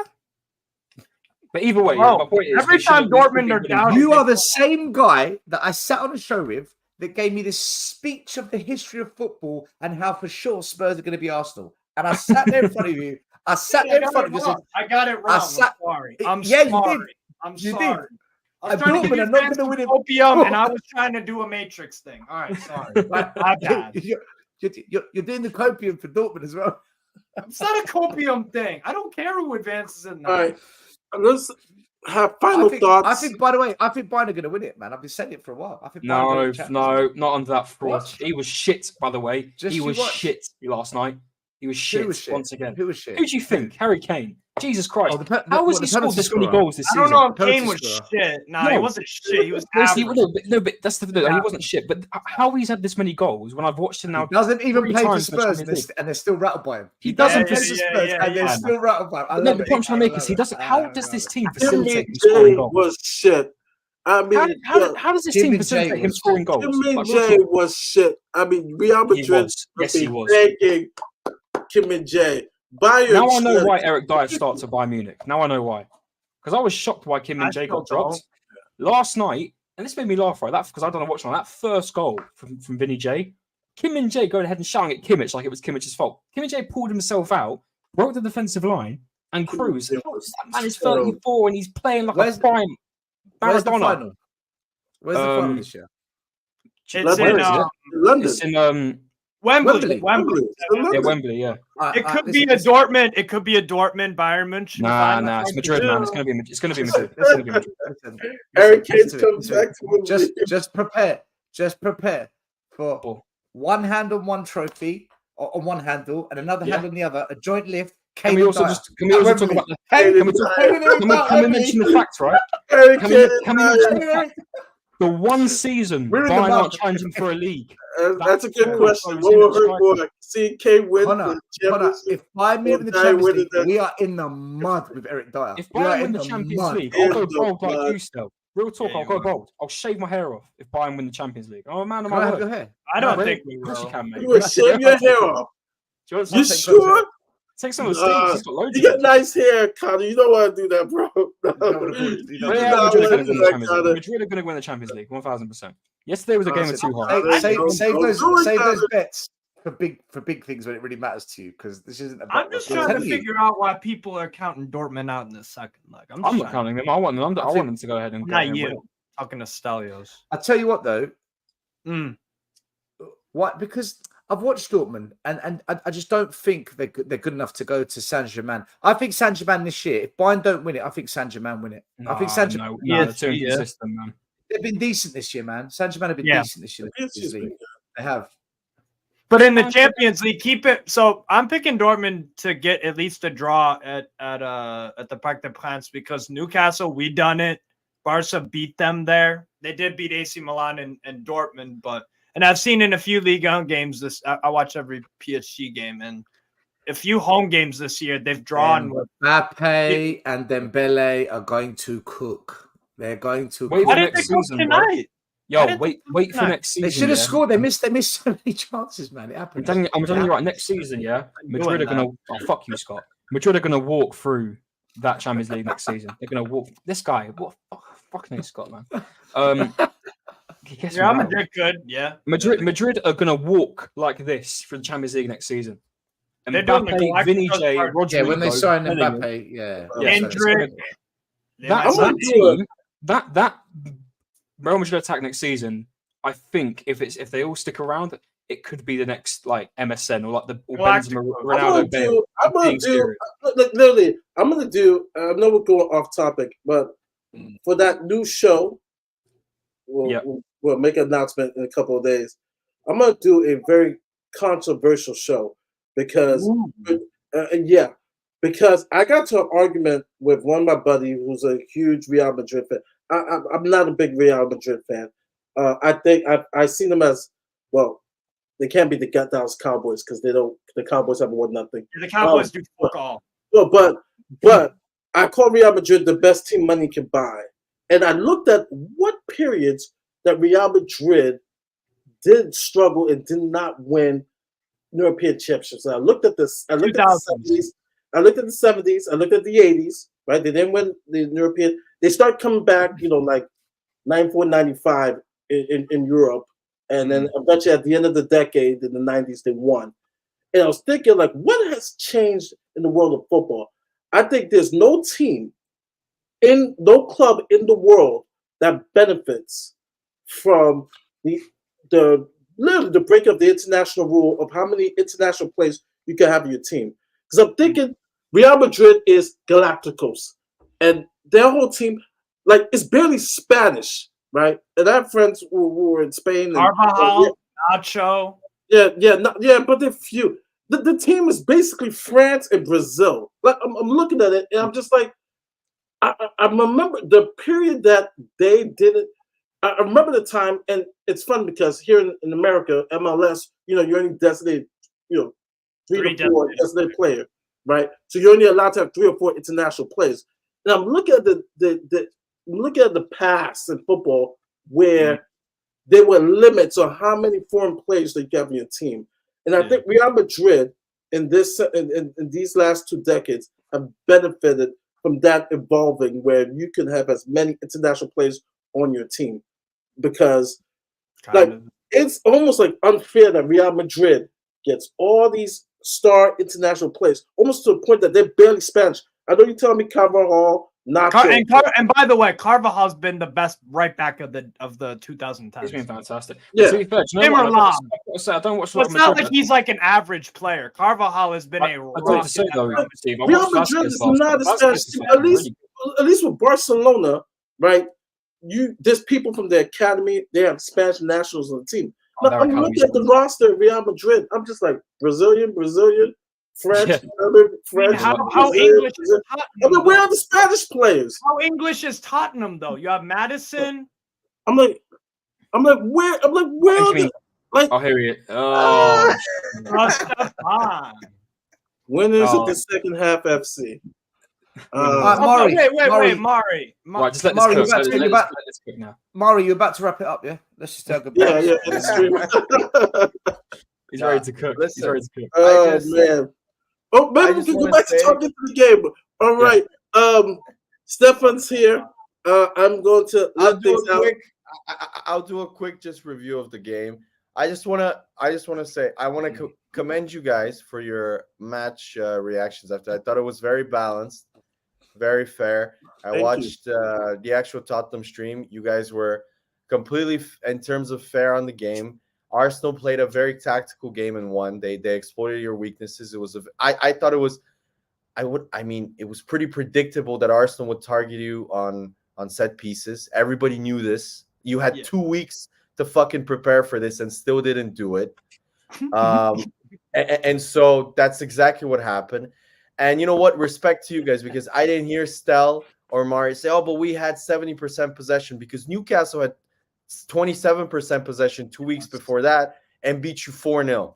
So this thing that you guys, Arsenal had played 4 games prior to this game. You guys had 2 weeks to play for potentially one, in terms of stopping Arsenal's, title challenge. So respect to you guys. At least you didn't do the typical bullshit that I saw some other Spurs podcasts do, blaming, everything else, saying, "Oh, we we played well. We won the second half, and Romero is the best player on the pitch, and he's better than every other Arsenal player, and all of this. Even though he his own defense conceded 3 goals, at least you didn't pull that shit. So respect, guys. I would like to discuss the future of Tottenham because it's looking worrying for me. It's looking worrying. Tomorrow, Chelsea, you guys never win at Stamford Bridge, then Anfield. Jesus Christ, it's going to be a rough 3 days for you guys. I just said that about 10 minutes ago. Yeah. And then we got City after that. So thoughts on Romero's performance. Oh yeah, Romero. I'm gonna say this. He was your best player. He was your best player. Easily. And I'm gonna say this. I'm gonna say this. Can I play the video for Stefan? To say this. Oh yeah. Just play the video. Yeah. To say this. And I bashed him because he wasn't there for Newcastle, but I just want you to see the example that. And this is where I have a problem with Ange and some of the players. It is pretty damn disgraceful that in the same game, Romero had to play center back, play the 6, play the striker, 8, and play the 9. And he even flicked it to Charleston. He was offsides. Like he was playing like 4 positions.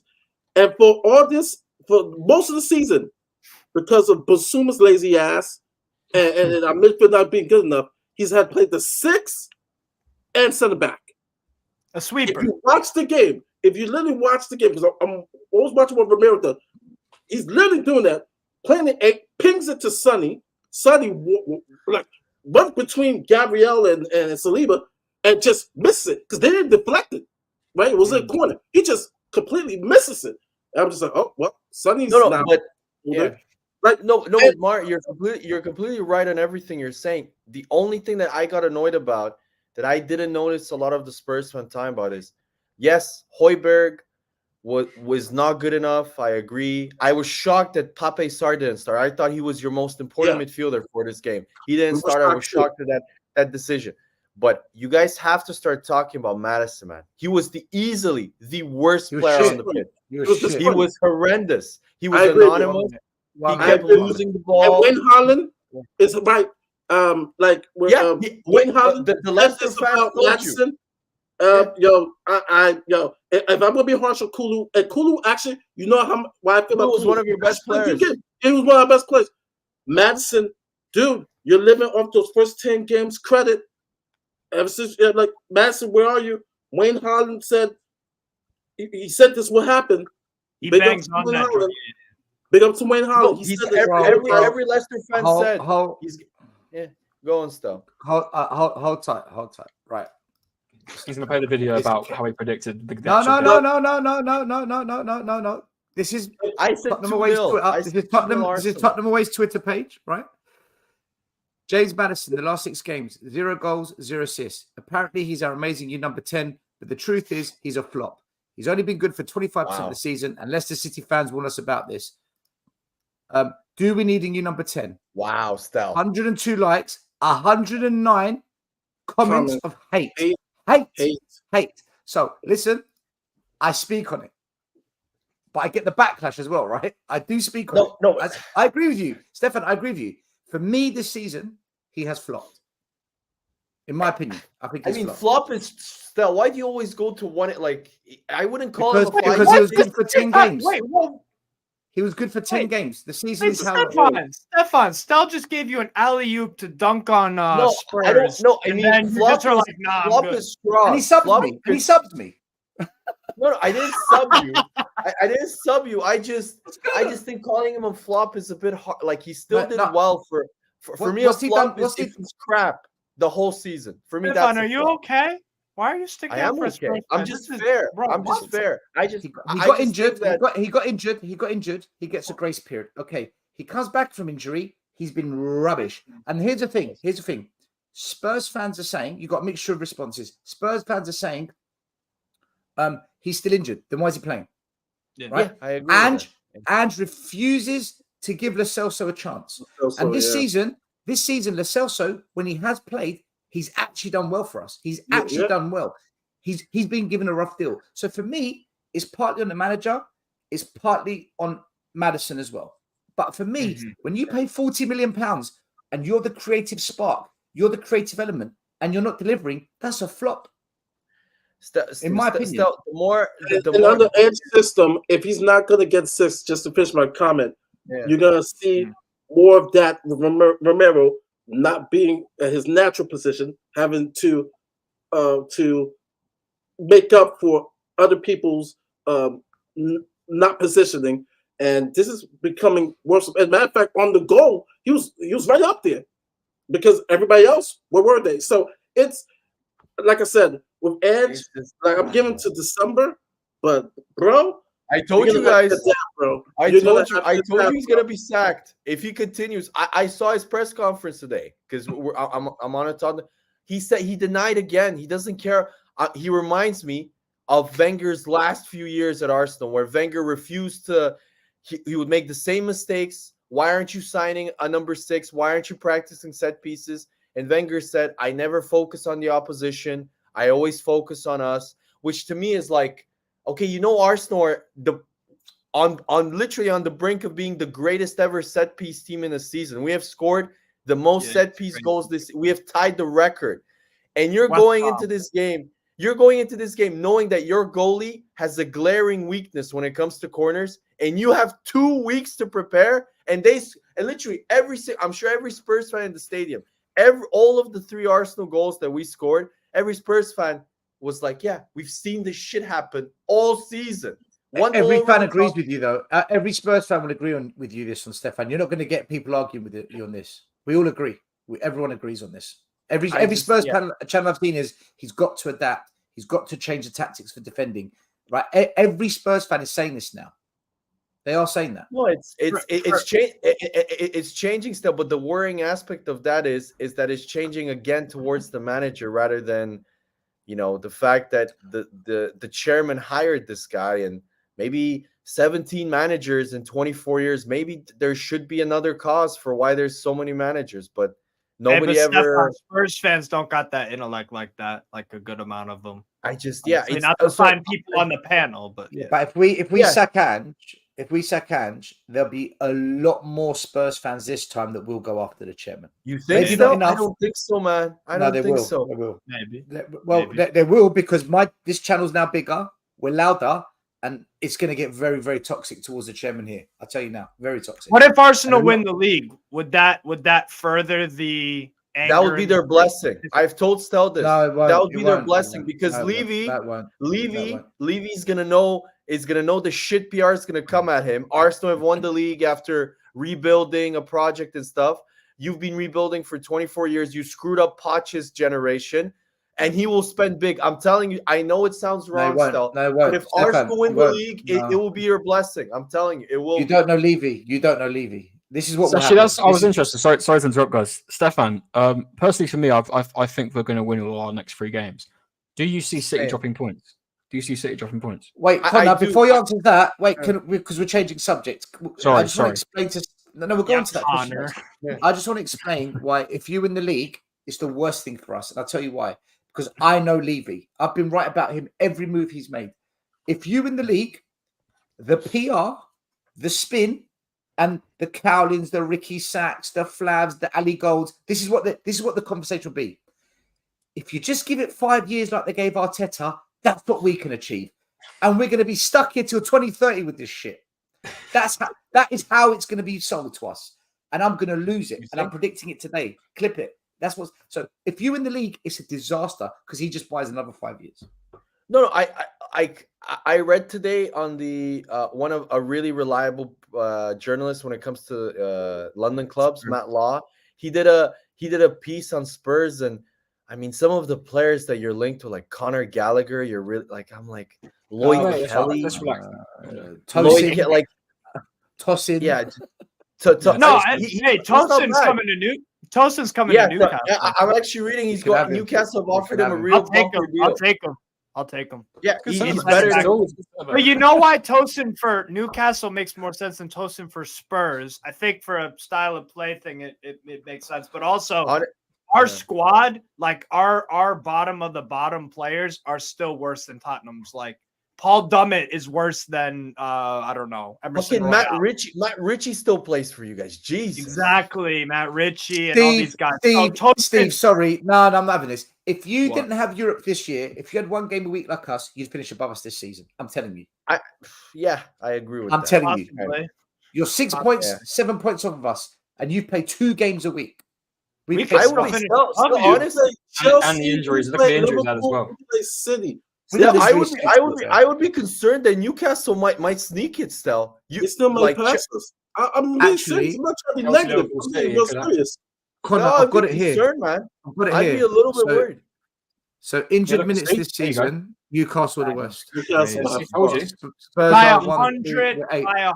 by 146 Dad, look at the minutes. days. Wow. Yeah. I will say this about Arsenal because someone Bro, said this. you're worse by today. 500 days compared to Spurs. Look And I at know Stefan likes to argue Yeah. about this, but you have to say this. It's in all sports. Sometimes you have to be benefit that your star quarterback, your star point guard, they get injured. Arsenal's I top. know. Arsenal's Yeah, top yeah. for injuries. Yeah, They've you had a guys good missed season injury-wise. Partey, They've you had a good lost season. Timber. But you guys have been blessed not Yeah, to you- lose Declan Rice, You have. He's right. Odegaard, Saka. Saliba. I'm looking at Newcastle. I'm like, Gabriel. damn.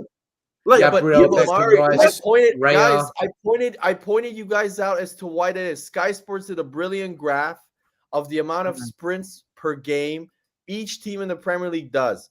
Spurs were by far top. Second were Chelsea. Third were Newcastle, and fourth were Brighton. Guess which teams had the most injuries? Look at the list. Newcastle are there. Chelsea are there. Brighton are there. Spurs are there. But so's Luton and Man United. Nah, but Luton do run. They cover Yeah, ground. Man Luton United run a are lot. just stupid. Man United. Man United? Man United just play cool. Sheffield United? Sheffield United? running around. Sheffield You United? know why Sheffield United have a bunch? Because they don't. They have no physios. They're cheap. They just And they're have also people. always on the back. They're Of course always on they've the got, back. what do you mean they've got no physio? I'm By joking. law, I'm you joking. have to. I'm joking. Stefan, do you think City are going to drop points? This guy. Stefan, do you City, think I think they're gonna drop points at Fulham away, Connor. I do. They could. I don't know, man. I'm so torn. I don't know if they are. I'm so torn. Can it be any more beautiful that they drop points at Spurs and we win the league? Oh, wouldn't because it of just? Spurs? Yeah, wouldn't it just? Oh Do you my think- God, do you that think- would do you that think would we're be gonna fucking really- amazing? Do you think Man United's going to be tough? Because I'm on the fence, man. Do you think I United don't will think so. I honestly think if Man United lose to Crystal Palace, which I think they will, because could Crystal happen, Palace they're are on going to. fire, they'll get absolutely bull rushed on Monday at Selhurst Park under the lights on Monday. I honestly think Man United are just going to say, screw it. We're not going to risk our players for the FA Cup final. Yeah. And I think the players are going to check out because they have nothing to play for the game But against then again, Arsenal. the crowd at Man United, I get Yeah. that. But at the same time, the crowd at Man United will demand them Yeah, to turn yeah. up But versus look at Arsenal. that's what I They, mean. don't like, they do not like Yeah. Arsenal. They No. want Arsenal to win the league over Man City, though. Over No, they Man City, don't. yeah, Depends which for Man, sure. it depends which Man United fan you talk No, to. Steve, Man United fans do not want Man City to do the 4P. No, but Yeah. they also do the don't want 4P. Arsenal. They hate Arsenal. They ain't got a They choice. prefer Arsenal to win over Man Yeah, City they- doing 4 league titles. Not all the Man United fans to speak to. Some of them don't want Arsenal to win it at all. I don't know. I just The I just social think they won't media have anything aspect. to- Social let's media see. I mean, I just don't think they have anything to play for, man. I really don't. What play No, for they don't. But Conference the crowd will demand it. That's what I'm saying. No, that's true. But Um, looking at their injury record, like by the time if they keep playing their strongest team, they're gonna have the under 18 team playing against Man City. They're gonna lose 10-0 in the FA Cup final. you're gonna So- get smoked. You never know. They're It's gonna a get magic absolutely cup, you never smoked. know. But Connor, I agree with you about Man United, man. No matter how shit Man United are, Yeah, when we so go to much. Old Trafford, it's always super tough. They said Liverpool would destroy them 2 weeks ago. They should have beaten Liverpool at the end. They were leading 2-1. Twice, yeah. What? Yeah. FA Cup and Prem. Yeah. Yeah, so it's like it's not as easy. I do think though, Man City, I watched them against Nottingham Forest. They were so if Chris Wood wasn't a Man City fan, Nottingham said Forest that. could have I won. said that. Yeah, Let's talk about it. He's just yeah, ass. Nottingham should have. They had so many. Definitely. They had so many chances. They City were know how opening to it do up. this, though. The City have got the experience, man. Yeah, They're like, I agree. you know. Well, I've Kovacic, done it before. the Kovacic sub. I think we're now finally seeing, and I said it when Man City signed Kovacic. They signed that guy for a reason. People are acting like, oh, he's a nobody. Steve, He's he's been terrible this year. Come on, Steve. No, he He's been not terrible. lately. Did he not Okay, impact yeah. that game? Did he not impact that game versus Forest? He gave them. It's Nottingham Forest, Steve. They're relegation No, threat. but they, Well done. yeah, You yeah, impacted but at the the same game. time, he made an impact. He made an impact. Okay, in yeah, that okay, yeah. That's Definitely he did. was good in This is that going to be a game. long 2.5 weeks. It's going to be a long. Yeah, it's 2.5 gonna be weeks. awful. I'm actually not looking forward to it. It's good. Do you know what's going to be the worst, right? If it comes down to the last game, it's just So- going to. It's going to be Nah, so shit. let's. I Now, would love. we that. watched. I'm we praying, watched- Connor. I'm praying. Everton, I think, are pretty much. They need one more win, and they're safe. No, they're I safe want already. They're him- safe already. I want them to be on the beach. Last game of the season, on the fucking. Yeah, you'll beach. win. Although, You'll win you that know what? game. It's sad, but I'm going to go North London if it's the final day of the season. I'm going to do it because I'm just going to So take the let's risk. go weekend previews, right? We watched Saka cook Ben Davies, right? Now the good news is Cole Palmer, and I wouldn't put past old man Raheem Sterling. Matter what. What Yeah, do you that's think true. they're going to do tomorrow to us? And matter of fact, I mean, we're going to Stamford Bridge, so that's already, it's a house of horrors for us. I mean, tomorrow, like, I'm hearing people say, "Oh, we could get a result." I'm like, wait, about what? I'm like, if our defense, in regards of the tactics, like literally, Cole Palmer is going to get behind us, like literally. And I know they have Action Jackson who can't hit anything, but He's a good footballer, but finishing isn't it? I honestly think we're going to Maybe. lose tomorrow. I seriously think we're going to lose tomorrow. I think. It's Am Palmer I- back. They have. Palmer back. I don't know. Am I being unreasonable? Mari, I don't know if you read. They have a We're massive. not beating Chelsea. This is not happening. We're But not. they have So a that's massive. the people in the fan base that's thinking, Everyone, let's relax here. Whoa. Potter's not coming back to Spurs and laughing on us, say Stel. No. Where's that confidence? Where's that gone, What do you Stel? mean? What do you Potter's mean? not coming back to Spurs and laughing on us. Where's the confidence gone? Where's that all gone? Yeah, but hold It's on. Stamford I never Bridge. thought we'd go down to 9 men. I never thought we'd go down to 9 men. Though. yeah. I didn't. Oh, come on. Okay, How can you cool, predict cool. that? Cool. You're not. What about if you have 11 men tomorrow? What's the excuse then? No, we're not beating Chelsea. It's tomorrow. Stamford We're not- Bridge. But They're no, allergic. no. They're Hold on, allergic but to Stamford Bridge. where's the chest for this game? Where is it? I know you have one at I Stamford don't, Bridge. I don't Connor, have they've chess lost their last because 2 games. well, hold on 1 minute. How I felt about Spurs 4 months ago is different now. Yes. Spurs broke him. Bro, Stel, you messaged What me do you like break 2 and him? How do you think No, that's his you name? messaged think Stel, that's did you not WhatsApp me 2.5 months ago being like, I need a European club to follow? Did you not? I did. Yeah, I Listen, did. this is the thing. How do you think? Set that up in the summer. Wait, We'll do Stel, do you have a I picture of said, yourself? can you, prepared? I asked Steve to recommend me a new club. I said, I can't do this, man. Stel, real quick question. that's the problem tomorrow. How are we going to stop Palmer Guys, tomorrow? I'm telling you tomorrow. That's I the predict- problem. Chicken Royale, chicken casserole is going to be marketed. We got Chicken Royale not playing. Here's the issue. You're getting if you play with that high line, the only thing Chelsea can do, guys, is run. They have really. That's why they gave Man City. They gave us problems a little bit in the first half. They can really run. They have athletes all over, especially in the attack. If they play Jackson, Sterling, and Madueke, and you guys leave space, yeah. I predict tomorrow Van de Ven is going to pull a hamstring because they're going to be chipping the ball time and time again over your defense. Damn. No. Wait, hold on. Stefan, let me tell you what's going to happen tomorrow, right? Chelsea are very similar to Tottenham. They play a little bit high up. They're shit at set pieces as well. Both teams are very similar. It's going to be goals, or both defenses are shit. Well, but both teams, I think, are very vulnerable going into this game. The difference is, for me, having watched the FA Cup semi-final where Chelsea should have beaten City, having watched the second half against Aston Villa where Chelsea should have actually beaten them, for me, going into this game, two, very vulnerable teams. City have got momentum. We're in a little rut. They've got momentum. They've got momentum. Their last 2 performances were encouraging. Our last 2 performances 5-0 against Arsenal were encouraging. We went 3-0 down against you. No. 5-0 for Chelsea. They lost 5-0 in their last 2 games, and 2-2 Yeah, but with after Villa. that, no, because after Arsenal, they play in the semi-final of the FA Cup. No, that was before still. All right, but Palmer's back. Yeah, it was. They're galvanized. I just think Chelsea. I see your point. I just think Chelsea. They're shit too, still. They're shit. But that's what I'm saying to you. I think both teams are vulnerable, but I think Chelsea have got a little bit more momentum. And whether we like it or not, when we go to Stamford Bridge, we shit the bed. That's true. We just shit the bed. Mhm. And You're I just crap, fear man. that. I just fear that they will just get the luck, or they'll get the. Jackson will score when he doesn't. Shit like that's just going to happen. You know it. You just know it. So we might be the better team on the day, but I just feel Chelsea will have the last laugh. My only thing is that Chelsea are I've gone hard for to 3-2. trust because my only thing is with Chelsea is that they're hard to trust because you're right. They catfish you into being like, ooh, we're performing well. Ooh, they like seduce you. You know what I'm saying? They kind of we never do well at Chelsea, though. No, I know. I'm Chelsea, saying a man. draw. I'm saying a draw Yeah, because I'll be happy. If we got a draw, I will like be 2-2. I will be happy. They won the last 3 home if games. you 13 play- scored. If we got a draw, I'll be happy. I'll be real happy. Ben Kaufman says it. Look, well done, Ben. One win in 30 years at Stamford Bridge. That's- How many Come on, man. draws? And we're The going there only- with a high line. Yeah, the only I know the only ground away that they have lost more is Arsenal.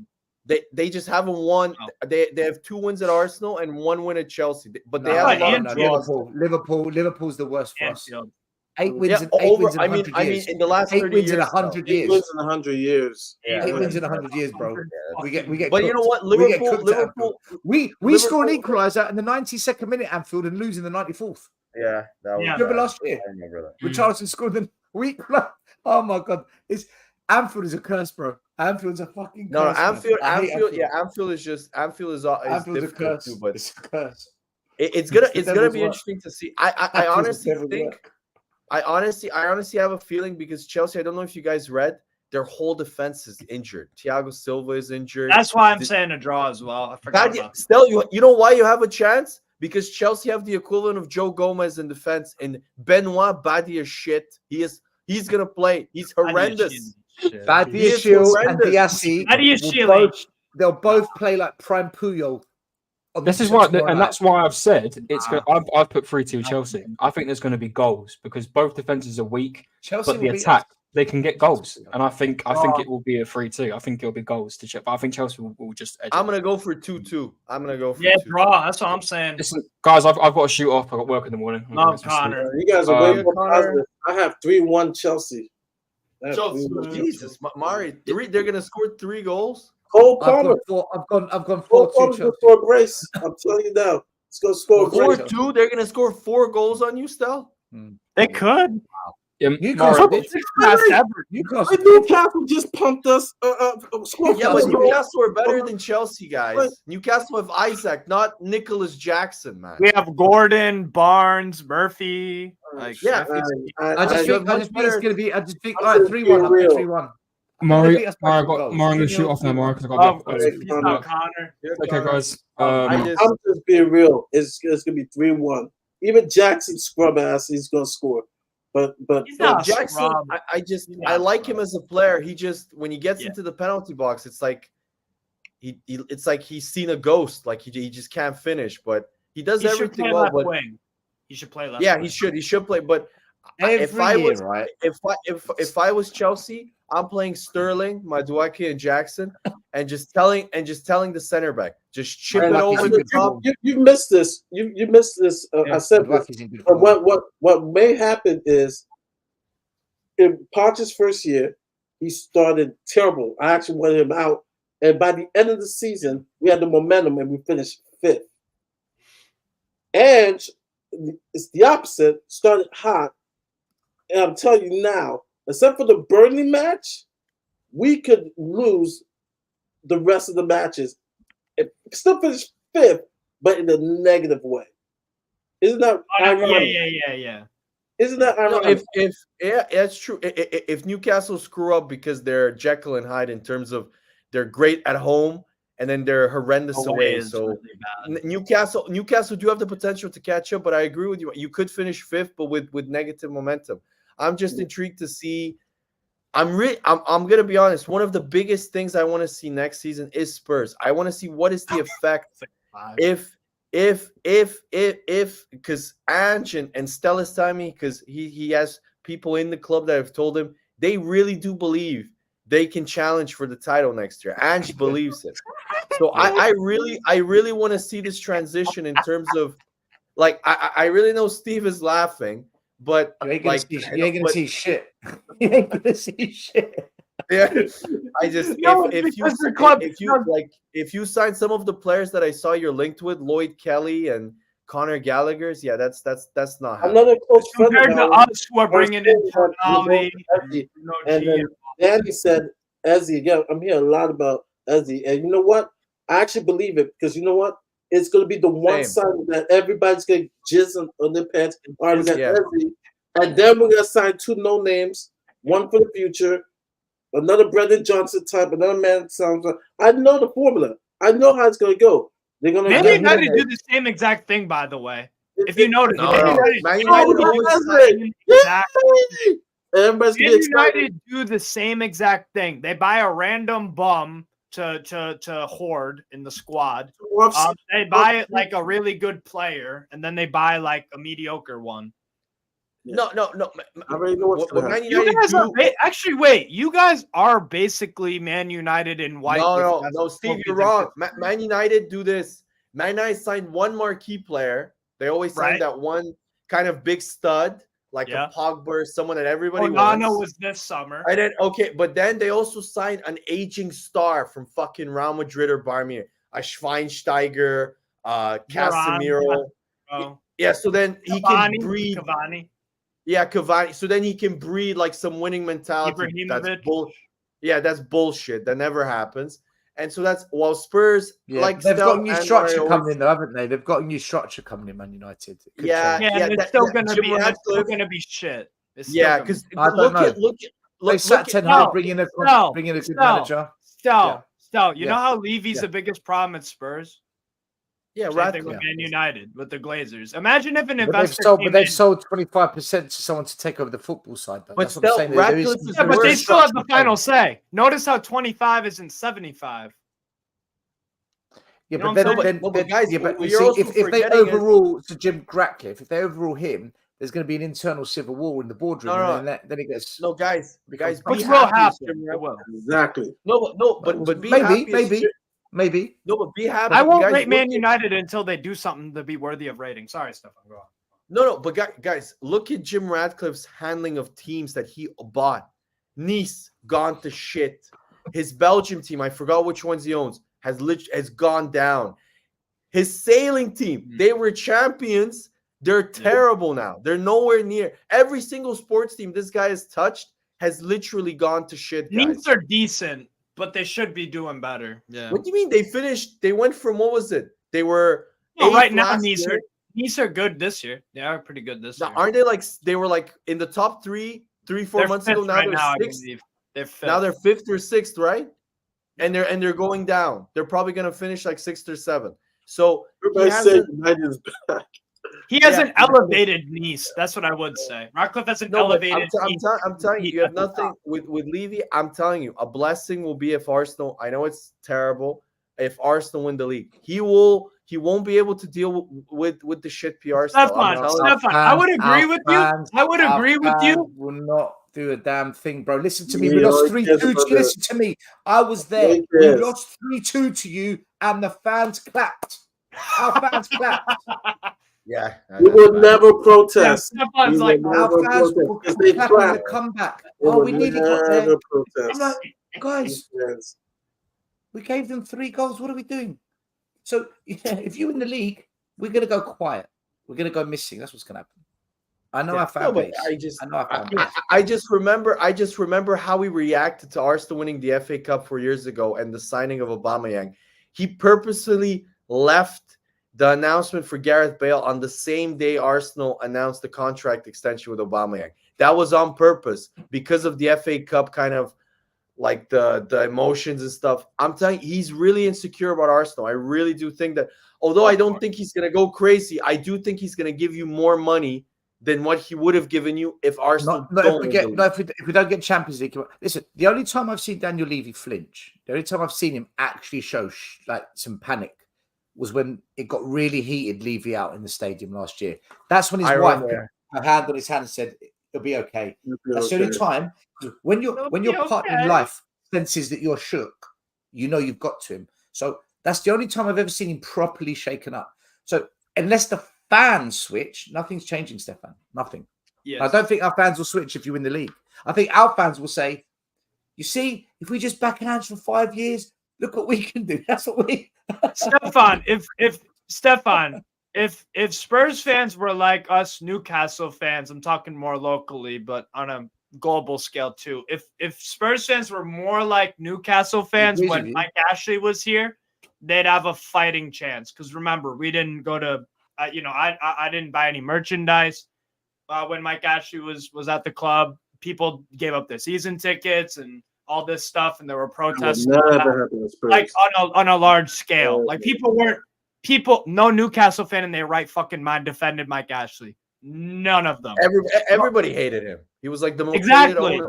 Yeah, everyone everybody. should hate Levy, but because he has a Star Trek stadium and because This he is has a wine and cheese club, but the only difference is the other wine and cheese club win.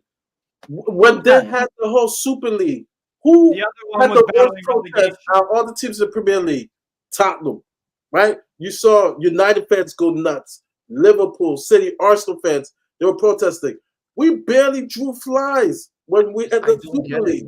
I don't get it with Spurs. I've never got it, guys. People need to do like protest. We're too dignified.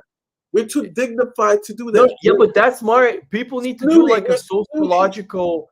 They need to do a sociological study as to why Spurs fans. Like I've told this to Stel. We've had this where if you say like, why aren't you guys protesting that you're not like Arsenal or Chelsea or Man United?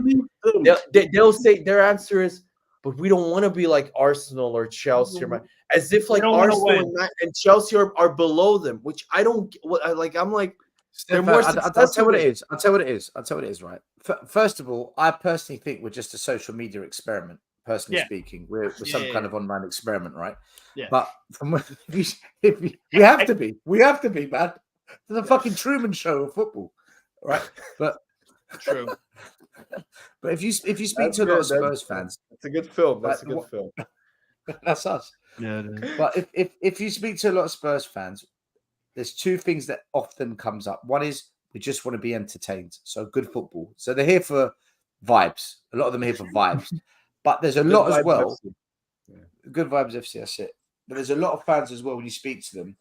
They're scared that a new ownership takes us back to the late 80s and 90s where Alan Sugar. Yeah. Well, before Sugar, where we nearly went bankrupt and the club nearly went for good.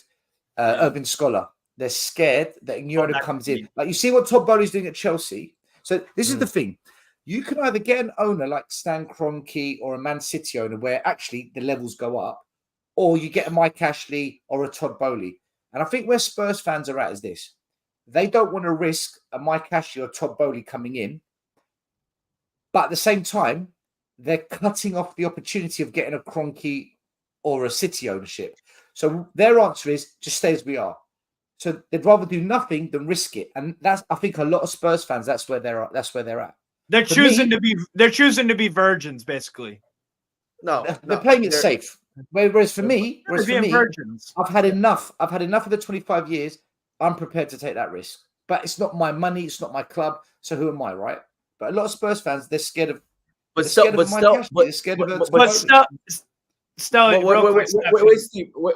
me just ask Stel this. Sorry, but why are the younger? Like, for example, I remember I watched a show with you with Harry Scarf, who was a big Levy defender. If you're telling me like maybe the older fans remember what the 80s and the 90s are, why are the younger fans like this then, Stel? Why are they like? Because they listen to the last one on Spurs, the Alistair Golds, the Chris Cowlins, who are PR machines for the club. Stefan, young people are they get sucked in. They get sucked in by the PR man. People are when we were young. When we were 16, 17, we'd listen to the media. I wanted success though. I want my team to be successful. I don't want my team to fucking. Yeah, but they think Timo Werner will bring success. They think Brennan Johnson will bring. They think that. That's true. It's true. Harry Scarf tweeted signing Timo Werner is a no-brainer. We 100. He said Harry Scarf said he thinks Timo Werner's one of the best wingers in European football. James brings a point. It's what It's crackers. his opinion. He's allowed to think that way, but What crackers from last word says, "Oh, I trophy." He basically said trophies overrated. He's like, I want to be entertained. If we get trophies, it's here it is. I've got it here. Extra. Okay, yeah. My expectations and enjoyment of going to Spurs has never been success dependent. Insert your just as well, Diggs here. Yeah, as long as I see my team give 100% and I'm entertained, meet up with friends, have a glass or two, a laugh, I'm happy with that. Success is a bonus. I had a meltdown. That's beta male behavior. I had a meltdown. Like when I saw that the first time, Axel, I'm a bonus? Success is a bonus? Success is the point of athletics. Is to win, to have a beer, drink. Mari, that's beta male behavior. My friends after the game. I'll do it. Like I don't care. I want to win. And like for me, I don't know, maybe it's my DNA or how I've been raised. I'm from New York, where it's like, yo, you have to win. Like even I'm a poor Knicks fan, but at least our fan base always demands at the door. Well done. We want to win. Well done. We want to win. Murray, we want to win. Look, like, proud to be a Geordie. He's right. Yes. They see Chris Cowling getting interviews with players, getting access to stadium, and they want a bit of that. It's true. Harry Scarf wants to get close to that and have that world. And I get that. I totally get why young people or any Spurs fan would want that. But the reality is, that's not going to win us fuck all. And it's not all that's cut out. What is the breaking point? What do you think? What do you guys? Because you guys know the Spurs fan base. What is when the Spurs fans say, "Fuck it, we can't do this shit anymore"? We came close last year. We came close last year, but we didn't go the whole way. We should have gone the whole way. We pulled back as soon as and I think once fans saw Spurs playing half decent in pre-season and that good start to the season, Levy bought another 2-3 years. That's why I said to you, Steve, earlier, this was the easiest job in football because it was. Yeah. Being the Spurs, if you came in and just played attacking football, you were going to win over everyone, and that's what's happened. No, it for me it was he literally almost couldn't do anything wrong because, as I said, if he had overachieved, people would have been raving about it. But if he screwed up, people would be like, "This was a free pass. We had no expectations this season." They give excuses. Yeah, they give excuses. So like for me, it was kind of like I don't know, like for Spurs fans, when I saw you guys down 3-0 and I looked at it and I was like, wow, like Arsenal, this is really like, I don't remember the last time like Arsenal can potentially finish over 25 points above you this season. I don't remember the last time there was such a gap. Maybe at the start of the 2000s when Wenger was there. Our fans don't care, Stefan. Our fans don't care, mate. They don't care. What Alex said, box office would say, he loves saying this, the truth hurts. Like, our fan base think we're closer to City and Arsenal. Liverpool's going to regress. But right now, after this season, even if Arsenal doesn't win the league, next season, there's the big two right now. Right? It was Liverpool versus City. Now that's gone. It's Arsenal versus City right now. And we're not closer to them. We're closer to the pack. But I have more confidence the pack will move up. Like Villa, Newcastle. I still believe Chelsea is going to move past us. I just feel it. Villa is going to stop it. Why do you hate Chelsea, man? They're finished. I hate Chelsea, but I'm telling you now. They're finished with that ownership. They're at least trying, though, Stefan. They're at least trying. What are they trying? It's a shit show. They just need to spend their money wiser. Yeah, and then Villa. That's like a manager that's a good manager. That's the biggest That's like saying Enron should look at their accounting books more closely next time. Well, the point I'm trying to say is the year. The point I'm saying is like I said earlier, like all his teams, including like the Nuggets, Kroenke's gonna build on what they did this season. Yeah, How that's good of a true. striker stuff. That's They're gonna build. City's always building, and we're gonna be falling way behind. The truth hurts. The truth hurts because of our philosophy and how we do things, how we run things, and it's just I'm checked out. I'm only watching the rest of the games this season because I'm a content creator for Spurs. I have to see the games to be able to say stuff. But this summer I'm dreading it because I already know the game plan. I know the script. Stefan, look, let me show you something. Steve, let me show you something. Okay, let me show you something. So at Spurs at the stuff moment, like this. No. Yeah, I was gonna show that. It's stuff like that. You know, I know it's a rival channel whatsoever. But it's the Johnson on Henry's channel. The gap to Arsenal ain't that big. What are you smoking? You can't close. No, but the other thing that Spurs, like the positive talk, like what Stel calls them, toxic positive happy fans. clappers. Happy clappers. The other thing that they don't realize is they think Arsenal are just gonna stand still, or Man City. Like Arsenal are gonna sign some top players this summer. They're not gonna Arteta. Yeah, Arteta has shown every single season he has evolved and made us more difficult, better to play against. This season we're a better team than last. Timo Werner starting now. He's injured on our team. Like, are you kidding? Like Timo Werner, is he going to be on City and Arsenal? Is Brendan Johnson going to start on Arsenal? Or Brendan Johnson wouldn't start at Brentford. I really don't rate him, guys. I really don't. West Ham, Aston Villa. I'm taking Bailey. Look, Aston Villa has better wingers than us. They have Bailey. They have Watkins, Diaby, Morgan Rogers. Watkins is arguably the player of the year this year. Yeah, I think he is. I think he is. Goals and assists, yeah. Goals and assists combined, yeah. No, and his performances as well. When I came into Spurs, right, we had Berbatov, Jermaine Defoe, then Gareth Bale and Madrid. I remember you had the what was his name? Still, he was Russian. He was very good. Sergei Rebrov. No. Pavlyuchenko. He was good. He was all right. We had plays. Yeah, but look, this is what's happening at the moment, right? So behind the stadium, they're building a luxury hotel. Yeah. They're building luxury apartment blocks, an outdoor retail space, and then once that's done, they bought land to the east and west. They're gentrifying the whole area. They're building, bro. This is what they want. This is what they're about, and their background is property, land development. So this is the direction we're going in. So that should be very worrying for Spurs fans, because Levy is gonna want. He is aiming to sell this club in. So if he's building this, he's not. He's not. Guys, I'm sorry to say, he's not selling for at least another 10 years, guys. He's gonna build this up big time, and then he's gonna expect to sell it. His son is on the board. I believe he's CEO of the property company that's doing all this called Tavistock. He's also involved with Spurs already. I think his family will end up taking it over. And then we're going to have a new generation of Levies. I don't know. Still, I don't. Maybe his sons aren't as keen on football as you think they are. Maybe they'll be much more willing to sell this. No, but they're keen on money, and this is a money. Kamari said it earlier. We're a cash cow.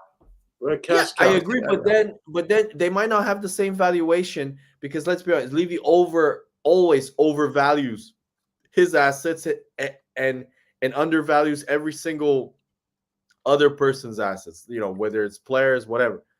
Believe me, if you're telling me he's going to build a hotel there and then he's gentrifying the area further just to sell the club, he's going to want a world record fee. He's going to want at least like 8-9 billion. He's not going to sell the club. They're not going to sell the club.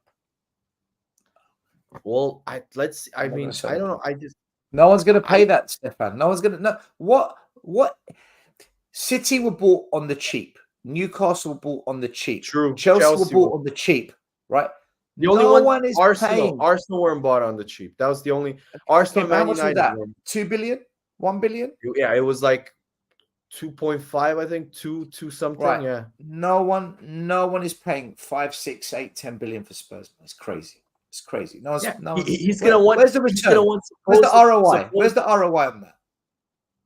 That's true, but supposedly I read that he's gonna want. He said that the Man United, I think the Man United fee in the end was like 5.6 billion or something. He said he told investors that he wants double that. He wants double Man United's value. Yeah, He's pricing people out the market because he doesn't want to sell. no, he wants to. I'm sure if somebody offered him 10 billion, he'll sell it, but he But wants he to knows that sell won't it. happen though, right? He knows Yeah, that won't happen. Yeah, he knows that only a crazy investor that has unlimited funds, like if it's like a Qatar or a Saudi Arabia, who might you know. You're wrong, Gunnar. It's the stadium. It's a lot of things that comes with it. Chelsea right now, if they built their new stadium, the rumor I saw a picture of the stadium that they tried to build for Chelsea. If they build it, yeah, the value. It's Tottenham's brand is big enough now.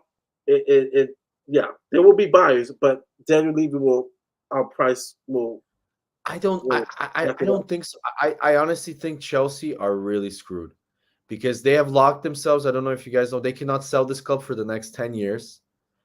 They're spending money like they're spending money like Pablo Escobar used money to heat up himself and like the fucking fireplace. He's just throwing money in the actual fireplace. I honestly think like Chelsea, I don't see how they're gonna have enough money to build that stadium. I read just to develop the area because it's in Chelsea, it's the most expensive area in London. That's gonna cost billions of pounds. That stadium is gonna completely dwarf Spurs' cost, which was crazy, which was over, I think almost was it over £1 billion that Spurs paid for the stadium? Yeah, 1 just billion, to do yeah. that, yeah, it's probably gonna go up over 2 billion. Where like you can't just spend money with no sort of like accountability. So for me, I don't know what Chelsea are planning. When you guys are ever in Orlando, I'll take you to Tavistock Land in Orlando. Is it good? Get to see the Wave Hotel. That hotel is so. I'm not gonna lie. When it comes to real estate, they're on point. That hotel, I mean, it lights up the sky like it's yeah. And they're building a college or university for Disney. So I mean, it's yeah. I don't know. Like the game against Arsenal, kind of, in a way, it was kind of like a revolving door. I would call it. You see where Arsenal are going, and in a way, I know it sounds a bit tragic, but that could have been Spurs 4 or 5 years ago, because Arsenal are going to solidify it. Whether we win the league this year, I thought Jamie Redknapp was very fair with Arsenal in his like assessment, where he said even if Arsenal don't win it this year, I expect them to win it next year because they're getting better and better and they're going to sign better players. Whilst with Spurs, you just see this kind of stop start with the different coaches, different managers, and I just it's gonna happen with Liverpool now too, guys. I honestly think Liverpool's appointment of Arne Slot, that's gonna be a disaster in my opinion. That's gonna be yeah. I don't know, man. I don't know. They've got Dutch coaches in the Premier League just doesn't work, guys. It just, in my opinion, it doesn't work for me. And I think his system of play is too attacking. He's kind of like Ange. So yeah, for me, I just don't think it's gonna work. But he's a little bit more willing to adapt more than he's Dutch. They always play the same way. They always play attacking, no matter what. They always play with the ball. They always wanna have possession. No, the Dutch coaches are by far the most First of all, the reason why I don't think is the culture that they come from.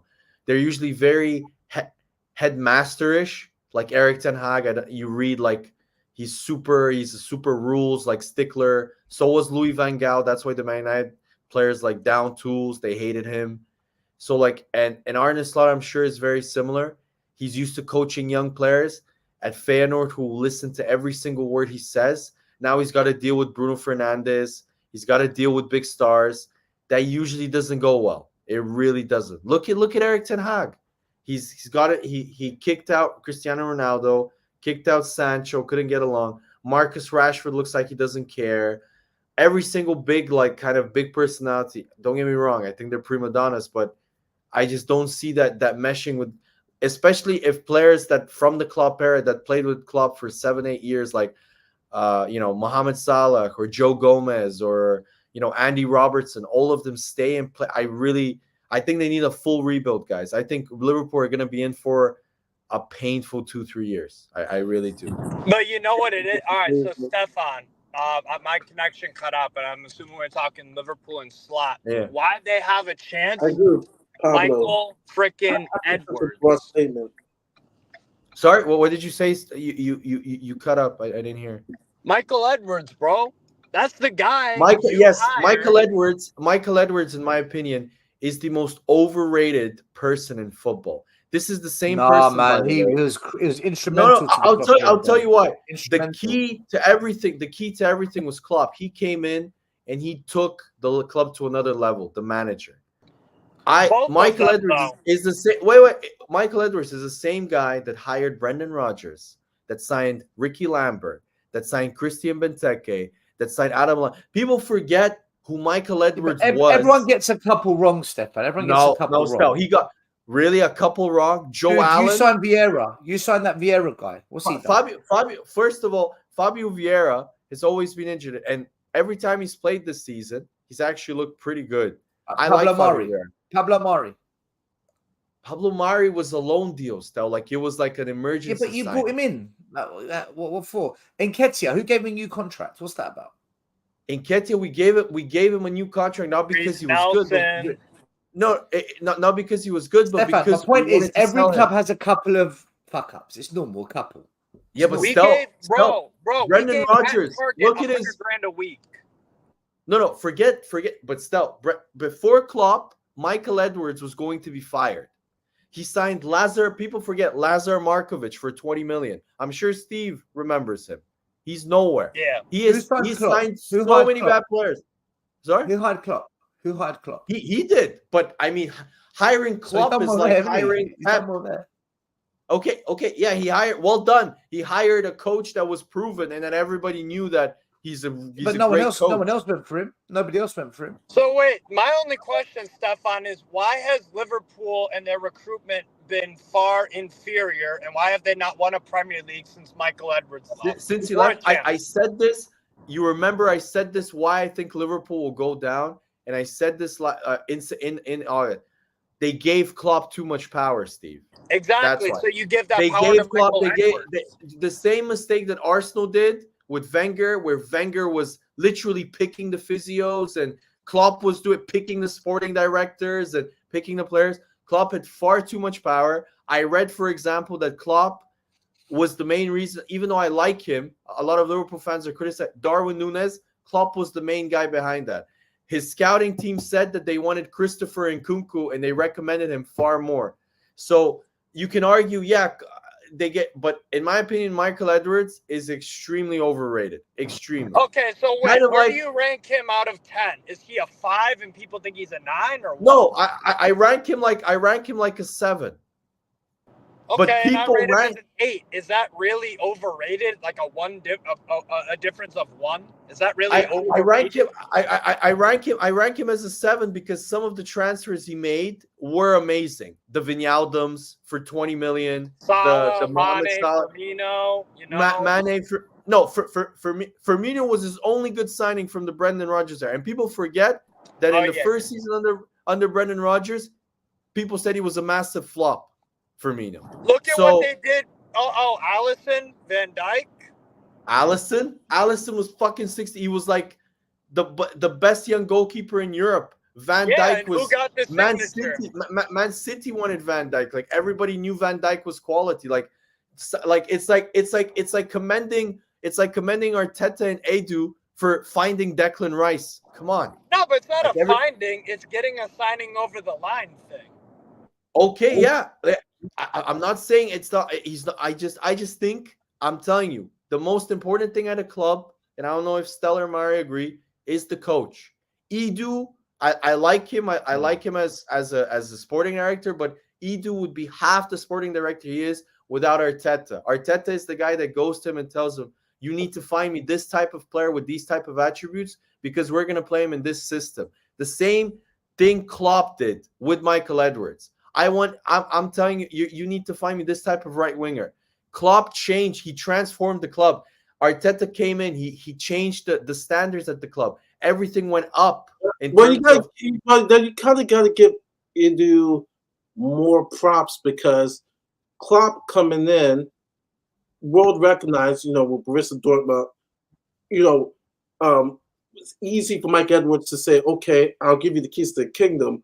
Whereas Edu, in regards to Arteta, it's more like, okay, I'm going to trust you because Arteta, doesn't come with that CV. You get what I'm saying? So you kind of have to give Edu a lot more credit.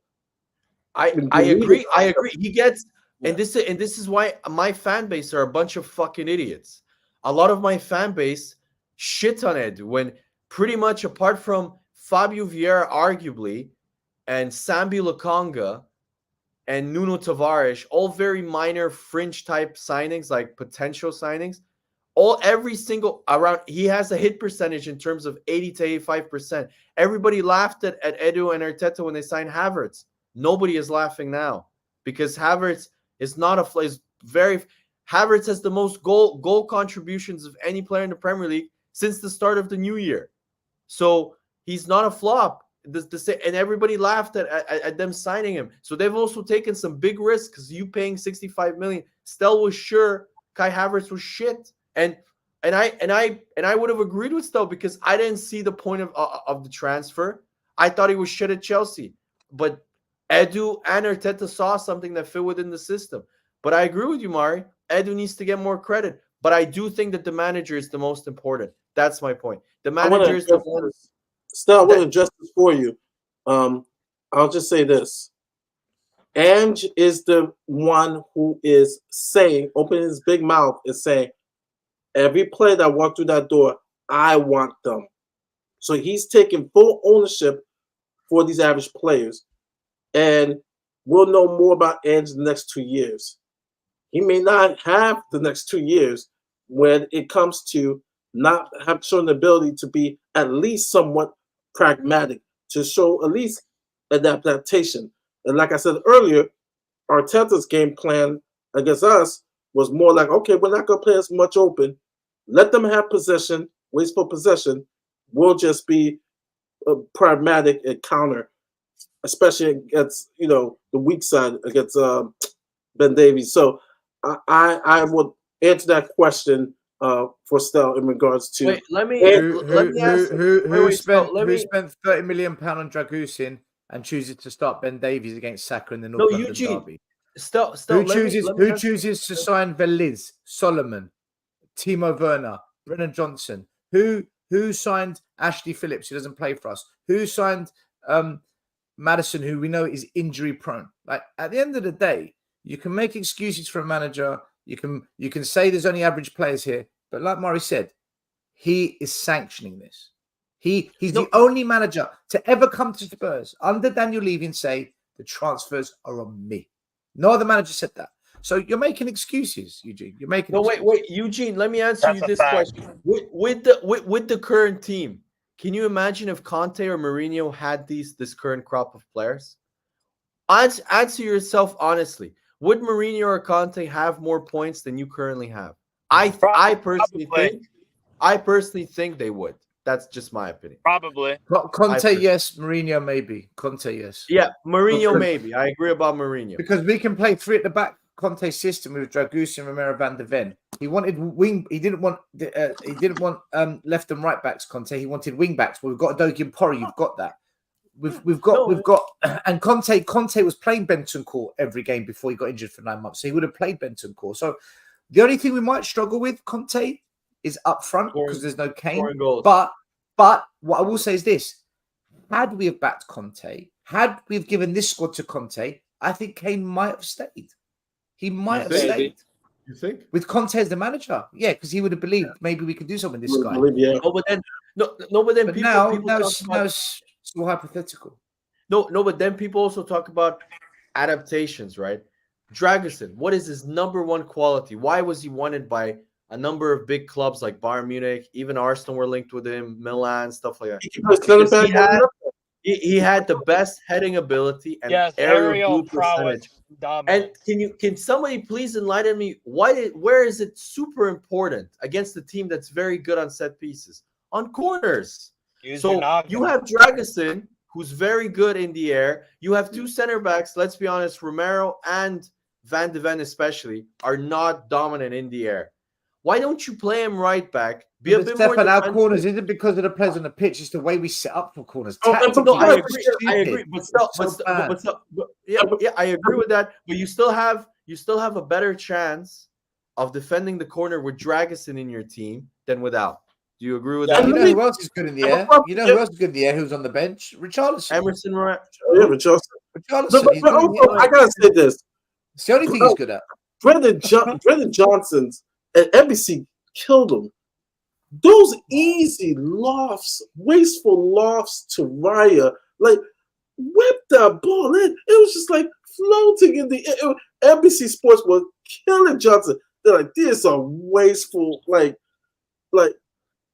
Mari, he didn't have. You could tell. I honestly, the Arsenal defensive, the Arsenal defensive structure.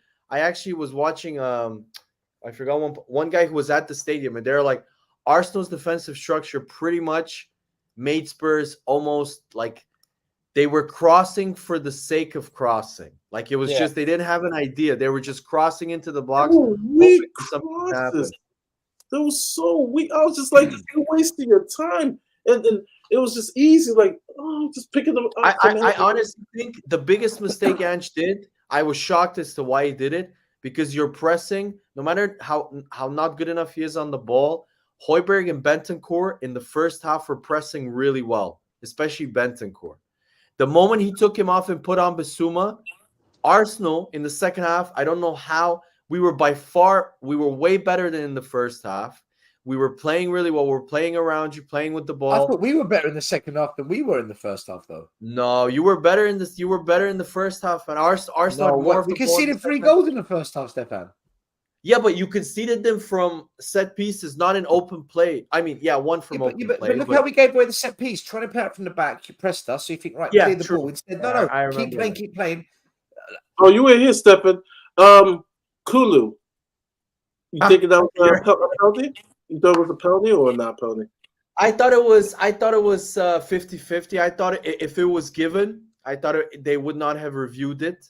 And the guy that I thought it still would have been really soft. I thought he didn't even trip him. If you watch the replays, the studs of his boots hit Trossard. Trossard wasn't even looking at him. He wasn't even chasing him. And I thought the contact was so minimal. I thought that was the reason as to why Kulusevski didn't fall down. I thought just the contact wasn't strong enough. But I mean, could it be? Yeah, it could have been a penalty. But I just thought it would have been really, really soft. It could have been a penalty. The Madison one, I'm sorry, guys, no fucking penalty. He dived. No. NBC Sports said it wasn't a penalty. Although Partey did push Romero in the air when he jumped up for the header. Yeah, but they do that all the no, come on. If you're giving penalties, you can't have 2 hands in the air and you push someone. That's a push. Yeah, okay, but he still got his head to the ball and stuff. What do you mean? Yeah, okay. No, they always do that shit. They always push each other in corners. Hold on. What does okay mean? I mean, you do have a point, but they're never given. They're never given, Stel. They're never given. That's my point. If you give that penalty, Stel, literally every single corner kick in every game will have 1 penalty. Then, Stel. That's facts. I agree with that. 1 minute. Just because it's not given, it doesn't mean it's not a penalty. Yeah, but still, but that one is even less likely to be given than the 2 hands in the air pushing a player in the air. There's a penalty, man. I don't know. You got a huge compliment. I can't say it. This first 40 years, I have to step his bag on tonight. Thank you guys. Thank you. I know how hard it is for Spurs fans to admit a big Arsenal fan like me is right. We're But finished, let's mate. see. Spurs are finished. We're even. Do you know what? I'll tell you now. Even if we get some good players in, and we play good football next season, and we improve, I'll tell you now, we're winning nothing next year. I promise you, we're winning Hey, nothing. stop. As soon as we come up against a good manager who's up here, he can read the game. We're going to get cooked. I just want to say something. Did you guys watch Thomas Partey in that game? It was very good. I was too busy screaming at everyone in my team to watch you lot. I was screaming. But did you watch how good he was on the ball and how he released? We know Partey's a good player. We know he's a good player. No, there was one move. There was one move I remember in the first 15 minutes of the first half where he dropped the shoulder and beat two players. He left Madison on his ass, and progressed. Yeah, I remember. I saw it playing out for the back. I remember. He's such a brilliant player, man. It's so sad that he's such a good player. He is a good player, man. He is. I'd have him at Spurs. I'd have him at Spurs all day. Guys, because we're all tired. Let's do the weekend the predictions and go to bed. Huh? Let's do the Chelsea game. And then we'll do the That's gonna be positive. I seriously think we're going to get Chelsea's going to put the ball over the top. Gallagher's going to find Cole Palmer. They're gonna run. Yeah, Cole Palmer is going to. There's going to be times where Van de Ven catches on Palmer, but he's going to be running for most of the game, and literally, I think Cole Palmer is going to get one or two out of the best of them. I think it's a 3-1. I honestly think it's going to be a 3-1. Weren't you guys, even in the Arsenal game, weren't you guys worried that any moment Van de Ven might snap his hamstring? The amount of times every second he tracked back and put on went 0 to 100, catching up Martinelli. When he chased Martinelli and he chased how good was Van de Ven at those recovery runs, though, Stefan? He's ridiculous. I call him the white. I call him the white Usain Bolt. I was calling him the white Usain Bolt. Martinelli's one of the fastest players with the ball running at you, and he caught up with him. But he did it four times, I think. He did it once with Havertz also. Yeah, but did you see the last time though? He stayed down for an extra 5 seconds. He was fucked. Yeah, he was. It was in the 90th minute. It was. Yeah, I remember. He was fucked. I thought he had pulled something then, but he was fine. I thought it was finished. But you give him 3 days recovery now, guys, and he has to do that shit all over again. It's just Team Sterling, you got Jackson. Jackson made Saliba look slow at times. Saliba struggled with him in the first half a little bit, and then he dominated him in the second. But Jackson is a real handful if you give him space. Also. Jackson's better as a winger than what he is a striker, from what I've seen. Jackson is better as a person than as a footballer, in my opinion. But yeah, he's terrible. He's terrible. He's so shit. He is shit. Yeah, he's a handful. That is the worst hat trick I've ever. When he scored the hat trick against you guys, that is the worst hat trick I've ever seen. Honestly, he wasn't even happy that he scored 3 goals. That game was that game was a scam. That game was a disaster, man. But you know what, though? As much as we say Chelsea, we were down to 9 men, the reality is mentally we imploded. We capitulated on a mentally. We lost our heads in that game. It was like Battle of the Bridge, but Spurs. When you mentally capitulate, you've given them the game. We lost our heads, man. We did it again. We lost our heads. I'm really intrigued to see what happens in this game. I have 3-1. I think I'm gonna predict 3-1. I'm going 3-1 as well, Chelsea. I'm going 3-1 as well. 3-1 Chelsea. No, I'm gonna do 1-1. I'm gonna predict. Actually, no. 2-1 Chelsea. 2-1 Chelsea. 2-1 Chelsea. Do you remember before the North London derby, you said to me, Stel, you really think Tottenham are going to score 2 goals against Arsenal? I said, yes, we will. Right? Do not underestimate what Chelsea could potentially do to us at Stamford Bridge. I'm telling you. That is true. You guys just don't show up there. It's a terrible ground for you. Never. I'll bet 4-1 there. And we did under Conte, but that's only after Romero got away with pulling Cucurella's hair that no one wanted to fucking go check. Chelsea aren't scoring 4 goals. They're not. 2-1. I'm gonna go 2-1 Chelsea. You're the same Yeah, fans that said we were going to beat Arsenal, Eugene. You're the same fans that told us we're going to beat Arsenal. What is this? What am I reading? When are we going to learn as a fan? Yeah. Okay, so next game. What is the next game? Arsenal Bournemouth.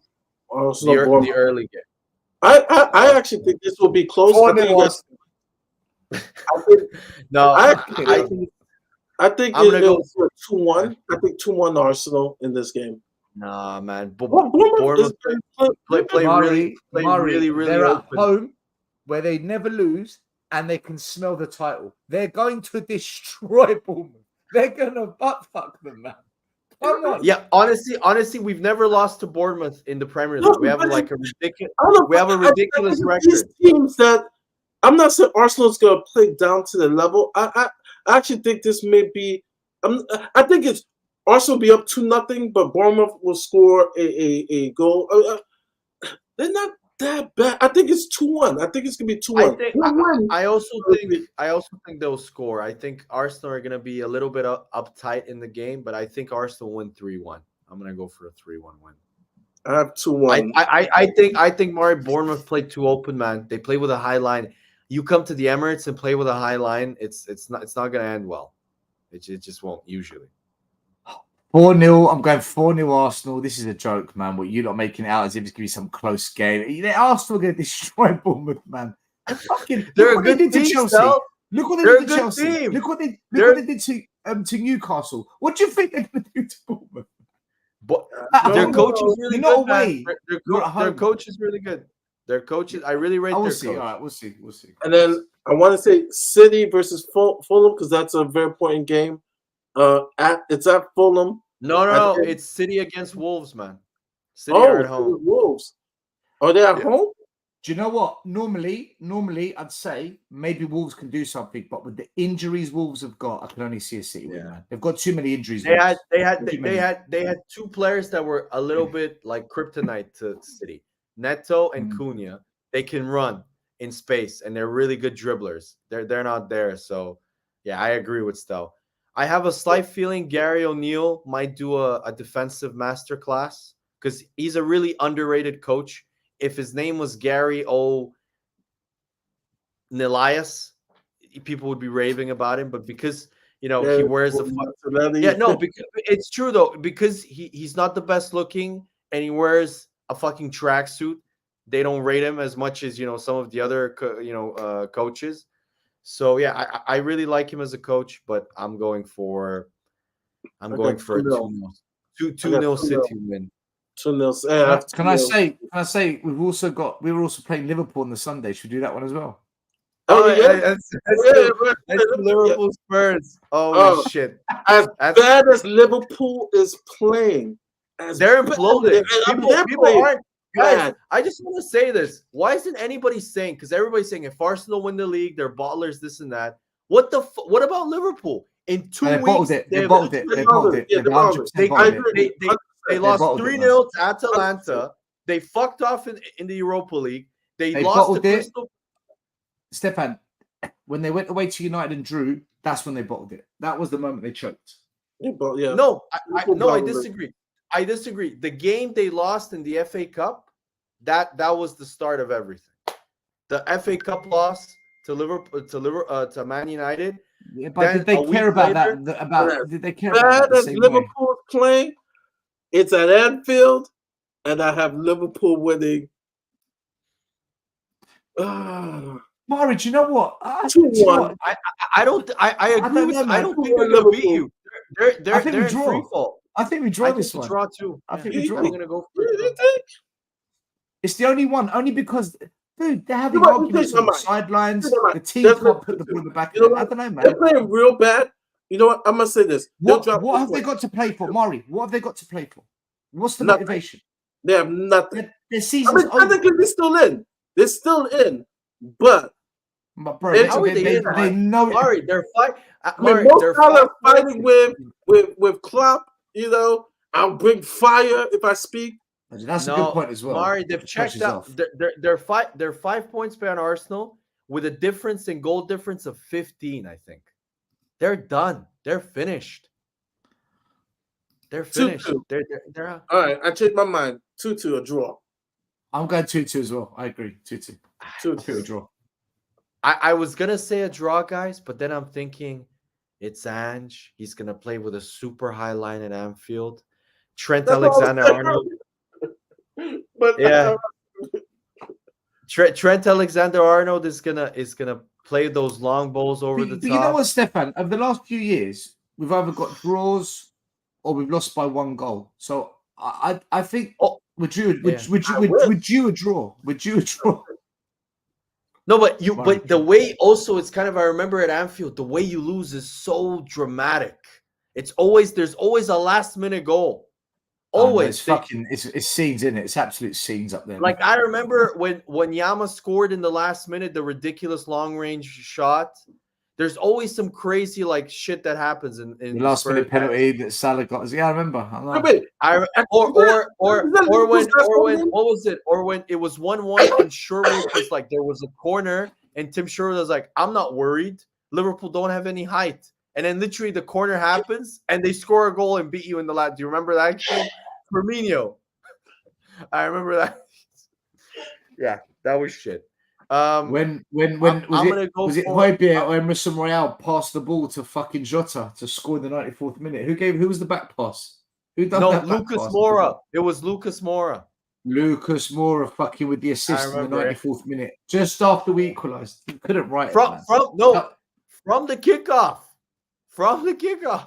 Bro, that's Spursy. That is what Spursy looks like. That was Spursy. Yeah, that was bad. Coming back from 3-0 down, and you came back and you were putting pressure. Our players have jumped into the stands. Everyone's bundling on the players. Pigeon took his top off and went nuts. And then 1 minute later, when's Klopp's last home game? Isn't that Sunday? Lucas Moura. Wait, isn't that Klopp's last home game? I don't think so. Yeah. I think no. I think they're winning. No. I take that back. It's not 2-2. They don't win 3-1. It's his last home game. The only thing that worries me, guys, this was his last season, and look what happened. This was his last season. Look what happened. The only reason why I'm changing is only your tactics. Son really isn't on form, man. He looks dead. You know what? Some will win against him. When Ramiro pinged that ball in between Saliba and Gabriel, I was like, we're going to score. Son's going to score. And then he totally It wasn't Romero. It was Porro. Okay. I was don't be biased and pro-Argentinian like you always are. I'll take that back. Mari, Liverpool have Wolves at home on the final day. Wolves is Wolves. I remember they had one more home game. So 2-2. I'm gonna go for. Like, I really don't rate Liverpool. You guys know what I think of them. I've always thought they were lucky. They were not as good as us or City. But at Anfield, with your tactics, fuck me. Yeah, I'm gonna go for they're gonna score a late minute winner. Klopp, it's gonna be a 3-2 win to Liverpool. It's gonna be awful again. It's gonna be awful. It's gonna be awful again. It's gonna be another late winner. Shit, what happens at Anfield? It's Greek Easter. I'm with the family. We've got barbecue. We've got drink. It's just the best day if you're Orthodox. Greek Orthodox. It's the one day of the year. Nothing can upset me, man. If they lose, fuck them. I don't care. I'm gonna be drinking and eating and whatever, man. Yeah. Whatever. Well, we've done our predictions. Guys, listen. The only other game that I can think of that's interesting is Man United, is Crystal Palace Man United, which we all are in agreement. Crystal Palace. Crystal Palace. Crystal Palace are going to batter them. Brighton. I think it's Glasner's. Villa always beat Brighton, guys. Villa is Brighton's bogey team by far. They always. And then West Ham plays Chelsea. That's going to be an interesting game. Yeah, it's going to be the battle for mid-table there. The battle for mid-table there. Chelsea will batter Spurs. They'll batter Spurs and go to West Ham and fucking lose. And get battered. Yeah. Yeah, they'll lose. I've never gotten it. And you know what? I guarantee you tomorrow, Stamford Bridge, they really hate you guys. Like, they don't like us, but they hate you guys. We they're hate gonna them be as well, though. hyped We up. hate them. We hate them. Yeah, you guys hate each other. Hate them. They're gonna be hyped up. Stamford Bridge, it's been like, it's not even been a library. It's been a complete cemetery over the last 4 or 5 months. They'll be up for it tomorrow. It's gonna be they're gonna be way up for it tomorrow. And let's see. I'm really intrigued to see who starts tomorrow. Is he finally gonna have balls like he did against Arsenal, dropping Bissouma? Is he gonna drop Maddison? Because let's be honest, it's time for him to drop Maddison. We'll start He has Maddison. been shocking. He'll start Madison. Who's gonna play left back? If he is smart, Emerson Royale. if he is smart, he needs to play Van de Ven left back and put Dragusin and Romero together. No, Stefan, If you he is can't smart. put Van de Ven left back. You can't. You need him to make those sprints down the middle because our wing backs push up in the inverted system. You can't have Van de Ven pushed up high. It kills that. The high line is even worse then. Then the high line is super fucked. No, but Can't still, do that. just the final thing I wanted to ask you, because you were at the stadium, so you watched Arsenal and Spurs. What was like watching Arsenal in terms of, or Spurs? What was like? Were you impressed by Arsenal in any way in terms of the play that they had? Did you notice anything in terms of the style of play that Arsenal did? I weren't impressed.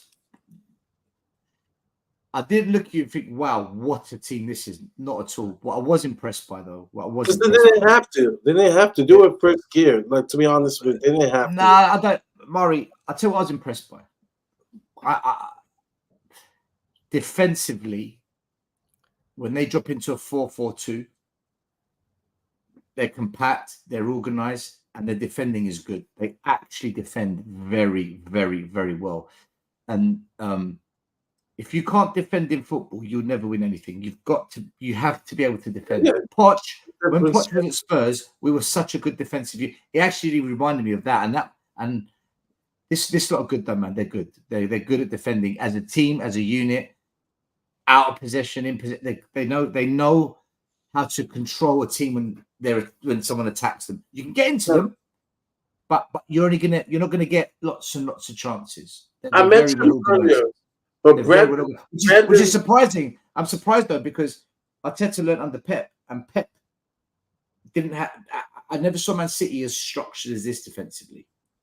No. He definitely took this from, I would say, the set piece stuff and this from David Moyes. That is from David Moyes. What Brandon said was spot on about the game, though. Like it's almost like they didn't even play their best. I rate Arteta for having. They didn't even play their best for being able to adapt. Only in my opinion, for adapting. Yeah. I rate Arteta. In my opinion, in that game, they could have played better. It wasn't even their best. No, Mari, they adapted to us. They adapted to us, man. They knew he did his homework.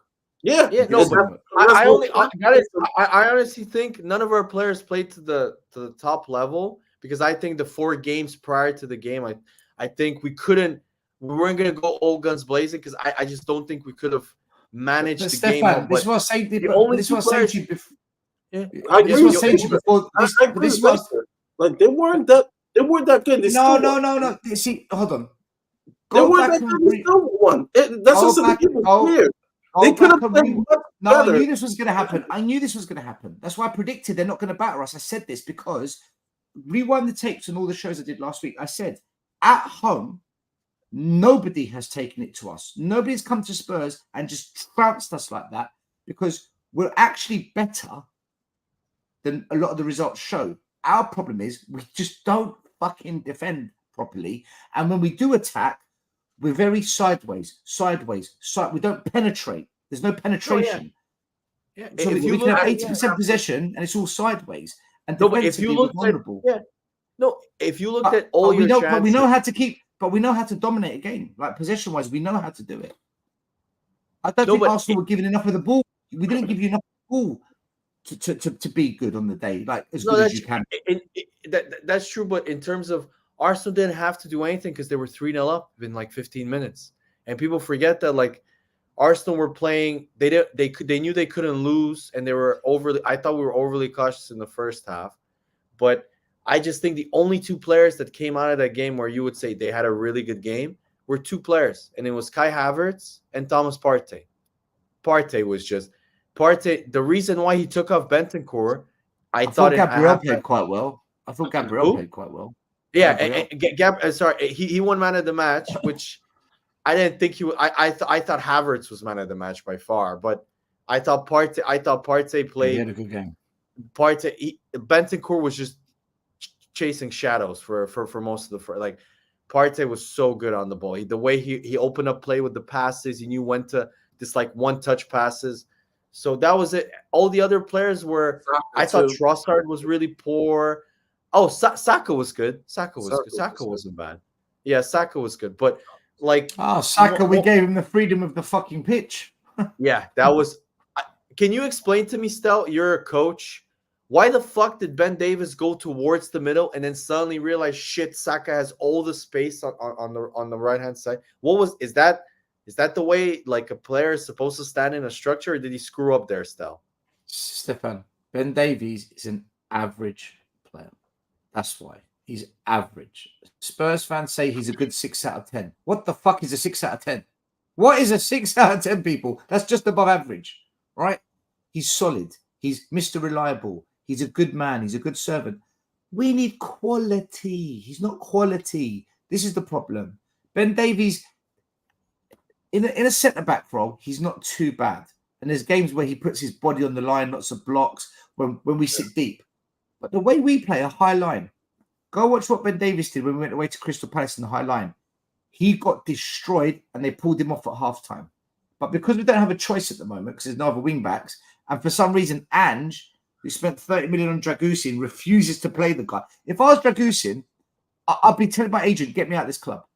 Get me out. Have you heard anything? Still, have you heard anything from the people inside the club about why he isn't playing Dragusin? No.